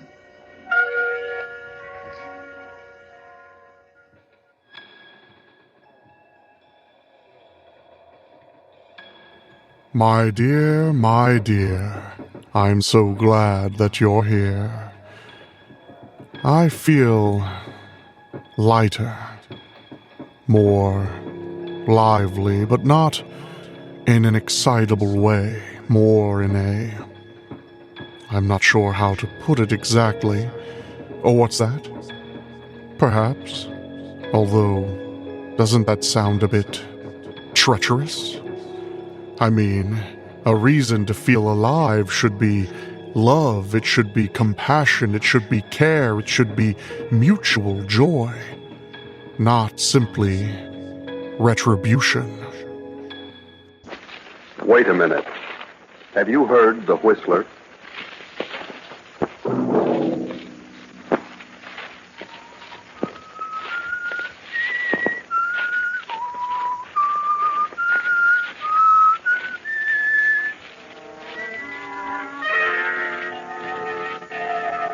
I'm the Whistler. No. Don't come near me. I didn't plan to kill you, no. That was John Hendrick. He waited for a chance to sell his soul to the devil. Money is not enough, John. Money is not enough. We want you, John. We want you. That was his wife, Martha, the former widow Marsden. Yes, Mother. Yes. And her simple-minded son, Henry. Go ahead, son. Go ahead. We must have John Hendrick. Yes, Mother. Yes, Mother. Yes, Mother.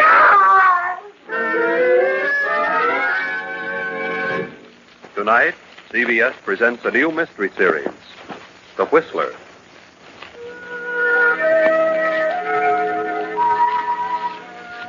And I, the Whistler, know many things, for I walk by night. I know many strange tales, many secrets hidden in the hearts of men and women who have stepped into the shadows.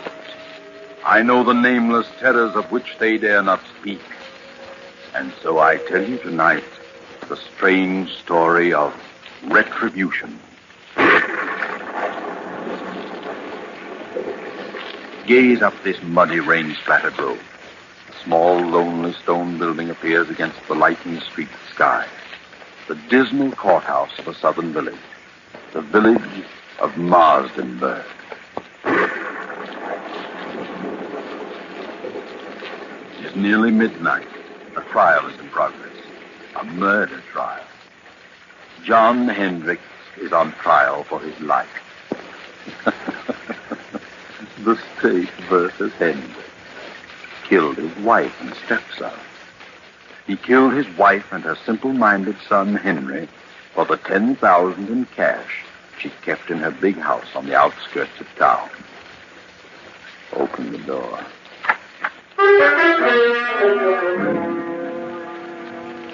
There he stands, John Hendricks, a huge, silent man of 50, large, bony hands. Close the door. Well, what do you think? Does he look like a murderer? The prosecutor is closing his argument. Ladies and gentlemen of the jury, it has been proven that Mrs. Hendricks had no current bank account. It has been proven that she did have a large sum of money which she kept on her estate. John Hendricks knew of this money and attempted to steal it, was caught in the act, and killed them both in order to cover up the theft. It was not a tramp who killed that old gray-haired lady and her simple son. There was only one intruder, one thief, one murderer. And there he sits, ladies and gentlemen. There he sits in all his guilt, a vicious killer, a murderer. There is only one decision for you to make. There is only one penalty that can erase from this countryside the stigma of this fiendish crime. One penalty for this axe murderer, John Hendricks. And that penalty is death. The state rests. Ladies and gentlemen of the jury, have you reached a verdict? Have you reached a verdict? Your Honor, we, the jury, due to lack of more complete evidence, find the defendant guilty of murder in the second degree.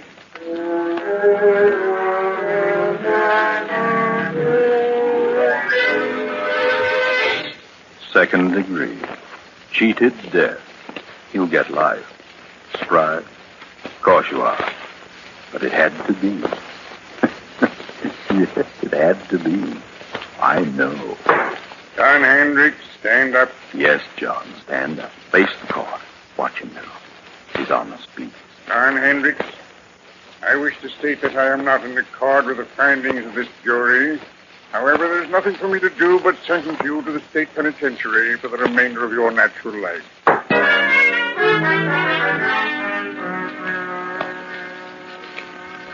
Know where you are now? Recognize that huge, sprawling stone structure with the high walls around it?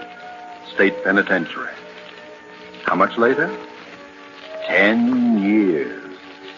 John Hendricks is in there. He has a number now. It is 1013. Let's go through the gates. Up the steps. Down the corridor.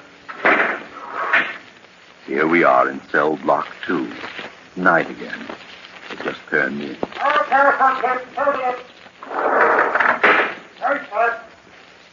This has been going on for 10 years for John Hendricks, 1013, and his cellmate Bill, 1014.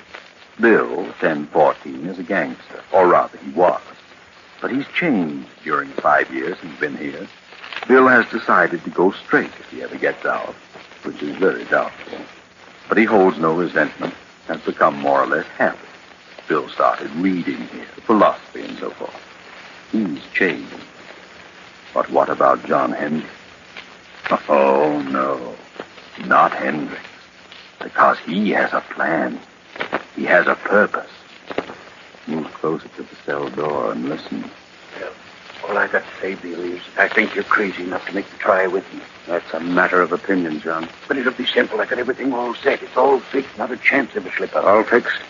Who with? Well, a friend of mine. Oh, I see. Crooked guard. No, he ain't a guard. Don't tell me you got it fixed with a warden. What difference does it make who it is so long as the whole thing is set and fixed? Well, you've got to have some help, inside or out. Oh, Hendricks, I think you're nuts. You're stir crazy. I'm getting out of this place. I got a reason, a good reason. I got something waiting for me outside, something I can enjoy, something that belongs to me. I'm the only one that knows where it is, and I'm going out. You're in there for a good long time, brother, and if you don't want to go with me, you can stay and rot. Look, Hendricks, I still think you're nuts. All right, what of it? I got the right dope, ain't I? And it'll work. Suppose it does. Suppose you find this money hidden away on the old lady's estate. What good will it do you? You killed her and her son to get it, didn't you? That's a lie. I didn't. I didn't kill anybody. I say you did. It ain't true, not a word of it. But I know where the money is. Okay, you can break out. You can have the money, but... Well, I've done a lot of reading and thinking since I've been here. Ah, you gone soft. Maybe so. But I know this much now. If I ever do get out, I'll do things a lot different. Believe me, Hendricks, I'll tread the straight and narrow. I've done a lot of things that I'm sure sorry for now. I can't undo them. But I won't do them again. No, sir, I'll do things different. Not the way I did it before. Ah, you just got religion, but it won't get you out. Maybe not, but I'm resigned. I got exactly what's coming to me. And believe me, Hendricks, so will you. So will you. If you break out, they'll have you back one way or another. You watch and see. Well, I'm going, so you watch and see. Watch and see.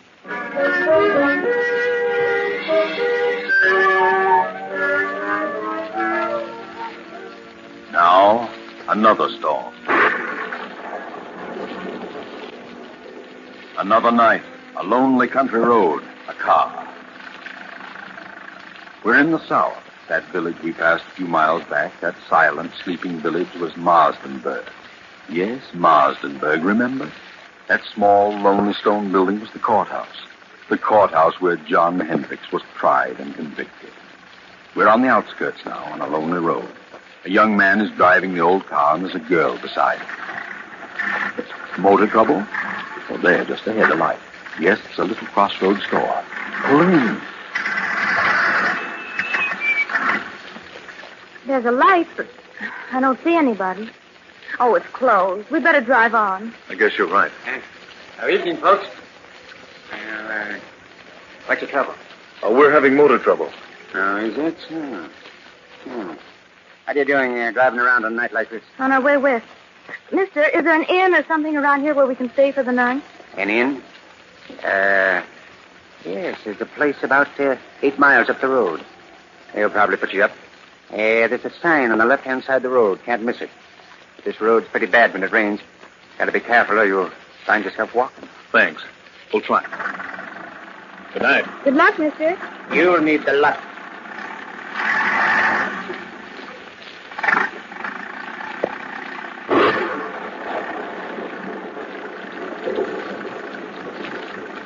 The storm is increasing now. The muddy road sparkles in the flashes of lightning. The tall, dark trees sway back and forth in the fury of the storm like moaning lost souls. The little car lurches and bounces in its fight to keep the center of the highway. 2 miles, 3 miles, 4, maybe 5, and look, there it is, straight ahead. On the right side of the road, a blue light. Ah, yes, that's it. Wait, George. Did the old man say on the right side or the left side of the road? George, what's wrong? I don't know. The distributor must have gotten wet. Look, George. What? That blue light we saw, it's gone. Where is it? We must have passed it. Well, we couldn't have. I was looking right at it. It seemed as though it just disappeared in the thin air. I'd better turn in here. This motor won't last much longer. Just so. I can't see a thing. No, Can you? it's certainly a desolate-looking place. There must be a house back in there. There it is. Look, there's a driveway. 20 feet ahead. Oh, yeah. Well, this motor's about to conk out. We'd better drive in and see what we can find. Yes, drive in, George. You'll find something. That's right. Through the gate, make the curve. Hurry, there goes a motor. A little more. Now. Oh, we just made it. Thank heaven. Yes, that's right. Always thank heaven at a time like this. All right. Get out and go up on the porch. Well, let me help you. I'm all right. What do we do with the bags? We'll leave them here in the car till we find out if there's anyone here. Come on.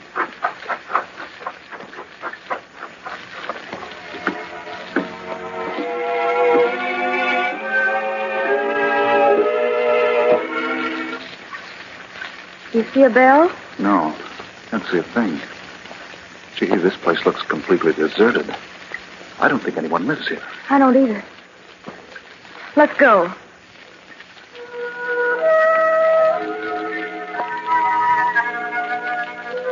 You're listening to The Whistler. We pause momentarily for station identification. This is the Columbia Broadcasting System.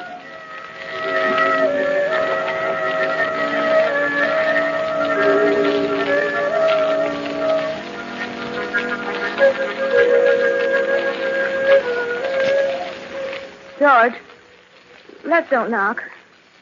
I don't like this place. Let's go on. How with a dead motor? Where could we go? I'll knock. Well, all right. Ah, that's right. Knock, George. Knock. Go ahead. Louder. Again. We've got to have shelter. Yes, we can't stay in that car any longer. Can we? No, afraid not. Here it comes. Now you're on your own, George. On your own. There is someone. Yes? Oh! Good evening. What is it?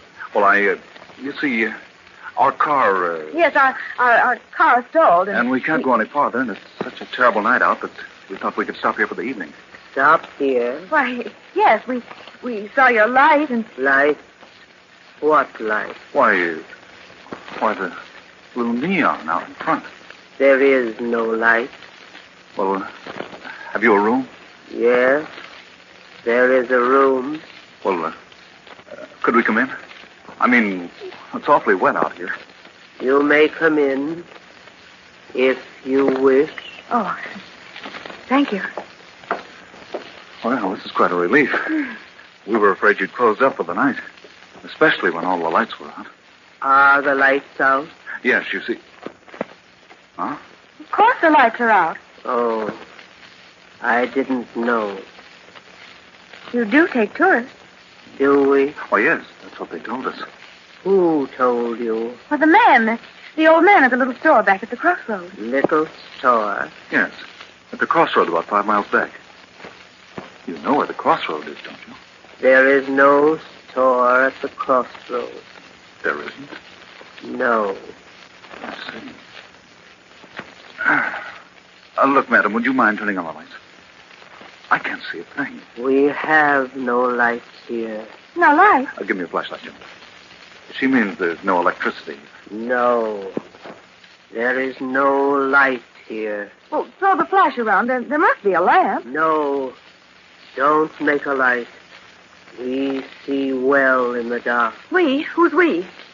Is there someone else in the house? My son. Oh, he's going to bed? No. He is standing beside you. Beside who? You. Son. Yes, Mother. Oh! Gee, give me that flashlight. Got it. You got it. Oh, yeah. Gee whiz. How long have you been standing there, Bub? Since you came in. That's so. Well, I didn't see you. You make a noise like a spook. Who are you? What is your name? George Kimball. This is my wife, Joan. We're on our way west with travelers. Travelers? So are we. What? Quiet, son. Quiet. No, let him talk. He's quiet enough. How long have you folks been living here? We lived here all our lives. Say, how about closing the door? Is the door open? Why, of course it's... What? George! Now, take it easy, Joan. Don't get excited. Oh, look, madam, there's a candle on that table up there at the fireplace. Is there? Yes, and if you don't mind, I'm going to light it. Please don't. Oh, wait a minute. If you want us to stay here, we insist that we have some light. You want us to stay here, don't you? Do we? Do we, son? Yes, Mother. What are you looking at me for? Yes, Mother. Without light? Yes, Mother. George, let's go. I don't want to stay here tonight. This place doesn't look good to me. There's been no good here for many years. You see what I mean, George? I don't get it. You don't seem to want us, yet your son does. How do you make any money that way? We don't make money. You don't? You mean you haven't had any guests lately? No, not for many years. Well, you can't expect any if you act like this. But we do expect a guest. Don't we, sir? Yes, Mother. Well, he certainly has a surprise coming. Yes, he has. How many rooms have you? There are many rooms, but only one. Only one? That doesn't make sense. What do you mean? Only one for guests. You mean only one equipped? Yes. Well, then if you've got it reserved for this guest you expect, what are we going to do? There is an inn farther along the road. They have rooms. They will take care of you. It will be best for us. Our distributor got wet, so our car won't run. Where is your car? Right there at the foot of the steps. I see no car. You don't? Why, it's standing right... Joan. George, where is it? It's gone. Holy smoke, it is gone. But where? How? I didn't hear a sound. It must have rolled ahead. Well, throw your light around. Not a sign of it. Say, what goes on here? Son. Yes, Mother. You move the car.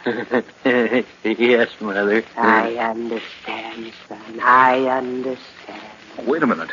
Your son moved it? How could he? The motor won't even run. And even if it would, we didn't hear a sound. No sound. How did you move it? I don't know. Oh, that's a fun thing. Here we are in a place where they don't want us and no way of leaving. Well, you've got us on your hands now. You'll have to make the best of it. No, George, no. We'll leave. Nonsense. This is all silly. Come on, let's have some light and cut out the monkey business. Wait. Son, what have we decided? Yes, Mother. We decided yes. Very well. If you wish. If you wish, you may stay. Stay until... Until when? All night?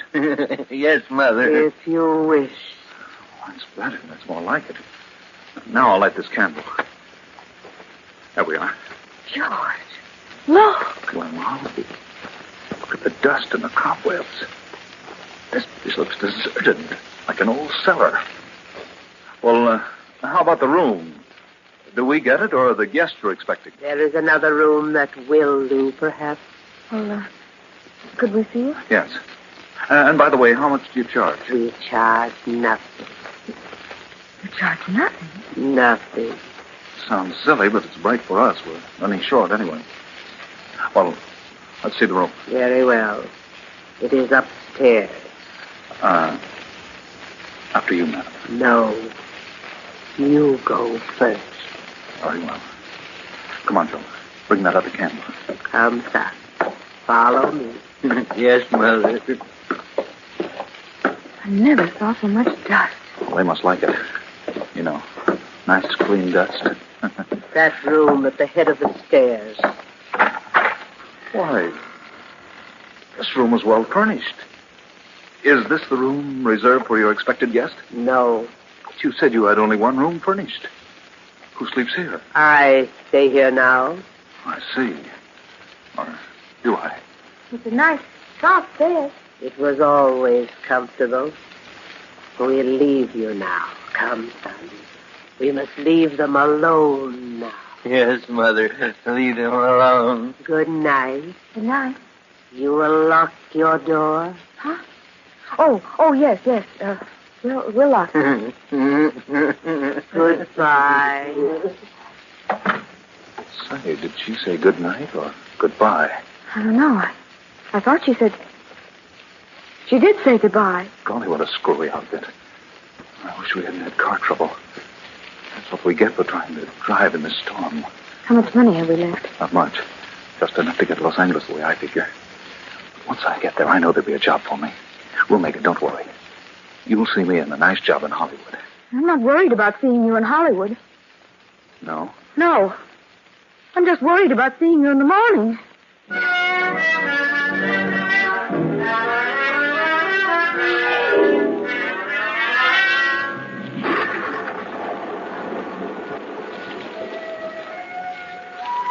same night, but later. It's midnight. Another car on the same road. You know who it is. It's John Hendricks. You know where he's going. He turns in at our deserted mansion, up the driveway, and stops. He steps out. Slips up the steps, opens the door, and throws his flash about the dusty room. Cobwebs glisten in the beam. A few moments, and the light comes to rest on the fireplace. He steps quickly to the mantel, draws a small hammer and chisel from his pocket, and sets to work removing a brick. Now he's finished. The brick is loose. He reaches in and withdraws a heavy yellow envelope. He starts to put it in his pocket, but suddenly freezes in his tracks. He can't move. He turns icy cold. Turn around, Hendricks. Turn around. Look.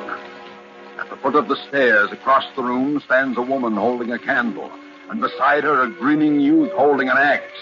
Turn around, Hendricks. Look at their heads covered with blood. Turn around. John Hendricks, murderer. John Hendricks, thief. Martha. Yes, John. Henry. Yes, John. No. We've come for you, John, the same way you came for us. We've been waiting for you, John. We knew you'd come back for the money. We've been waiting. We've come to take you, John. No. Please don't come near me. Please. You must suffer, John, as we have suffered. I've suffered.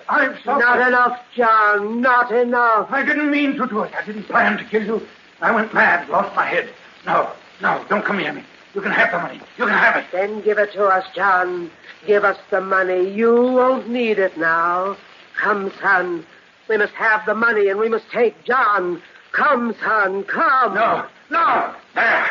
There's the money on the floor. Money is not enough, John. Money is not enough. Go ahead, son. Go ahead. We must have John Hendricks, thief, murderer. Yes, Mother. No. I'll shoot. Bullets won't stop us.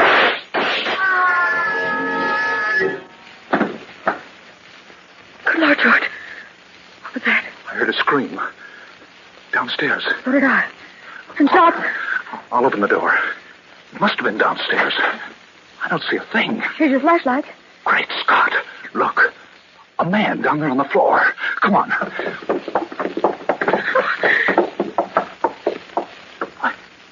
He's dead. Look at the gun. It's been fired. But I don't see a mark on him. Let's get out of here. I'll say, come on. No, you don't. Stand where you are. George! Cops. What's going on here? Hand over that gun. Thanks. What are you doing here? Well, we're stopping here. That is, we're just leaving. I can see that. Know this man on the floor? Know him? Yes. Joan, what's the matter with you? No, we don't. Take a look at him, know. Frank. Yes, sir. What are you two doing here? Why, we're guests. Yes, we're both guests. Guests? Who's guests? Why, guests, lodgers, tourists, guests of the old lady. What old lady? The old lady that lives here, the old lady and her son. Huh. You'll have to cook up a better one than that. What do you mean? Drive here? Where's your car? The son took it. Son, old lady, what are you talking about? They live here. They said they owned this place. We had motor trouble, and they put us up for the night. What about him, Frank? Well, he isn't dead, breathing. Looks like he had a stroke or something. It's him, all right. John Hendricks. Take a look around. See if there's anyone else here. Yes, sir. What's your name? George Kimball. This is my wife. We're on our way to California.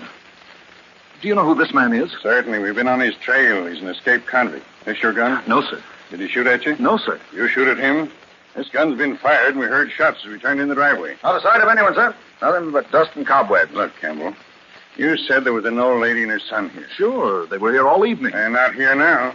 Well, they let us in and showed us to our room. They certainly were here. What did the old lady look like? Well, she had gray hair, wore a house dress and an apron. What did the boy look like? He was a big kid, about 20. Had a round, rosy face, and I think... Well, in fact, I know he was kind of simple-minded. He had a strange laugh, and he had red hair. Well, I'll be darned. What do you think of that, Frank? Golly, isn't it the creeps? Why so? Do you know who you've just described? No. The old lady and her son who used to live here. Used to live here? Yeah. They were murdered here 10 years ago. What? Murder? Sure. This man on the floor was her husband, the boy's stepfather. He was tried for killing them with an axe and stealing her money and bonds. He got off with second degree because of lack of evidence. He escaped a week ago and headed this way. We've been on his trail ever since he entered this county. So you see, Kimball, if there was anybody else here tonight, it must have been a figment of your imagination. This house has been deserted for 10 years. Oh, George. Good Lord. Look, Sergeant. Found this envelope on the back doorstep. It's the money. Well, what do you know? The money and the bonds. Old Martha Hendricks' money. That's why Hendricks came here. But where did they go? The old lady? No place. Because they weren't here, Kimball. Well, better we get them out of here and back to headquarters. Oh, wait a minute. Don't leave us. We won't. You're coming along, too. Why? We need you for a day or two. All right, let's get going, Frank. Come on. But where did they go? We saw them. I know they were here. Well, you certainly described them to a T, but don't worry too much about it, you know. Things like this can drive you nuts. You know what I mean? Things like this sometimes just happen. You know what I mean? No. Well, oh, come on, let's go before I get the heebie-jeebies. What did he say? Things like this just sometimes happen? Just happen? Well, sometimes they do and can't be explained. But not this time. Oh, no, not this time. This can be explained. Remember John Hendricks' cellmate Bill? Bill number 1014? He can explain. He knows all about it because he planned it. Bill wanted the money. He'd learned all the dope from Hendricks. He sent his pals, the phony spooks, made up like the old lady and her son, to grab the money when Hendricks recovered it. Too bad they dropped it in their hurry to get away. Bill didn't want to hurt John. He wanted to scare him out of it. Remember, Bill 1014 had changed. He said he'd never do things the way he'd done them before. And he didn't. Bill meant what he said. Good night.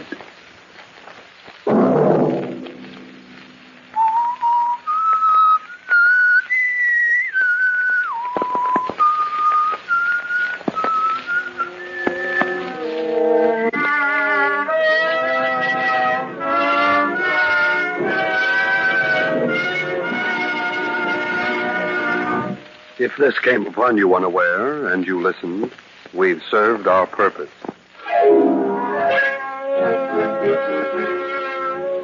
The Whistler, with original music composed and conducted by Wilbur Hatch, is written and directed by J. Donald Wilson and originates from Columbia Square in Hollywood. Next week, same time, The Whistler returns. This is the Columbia Broadcasting System.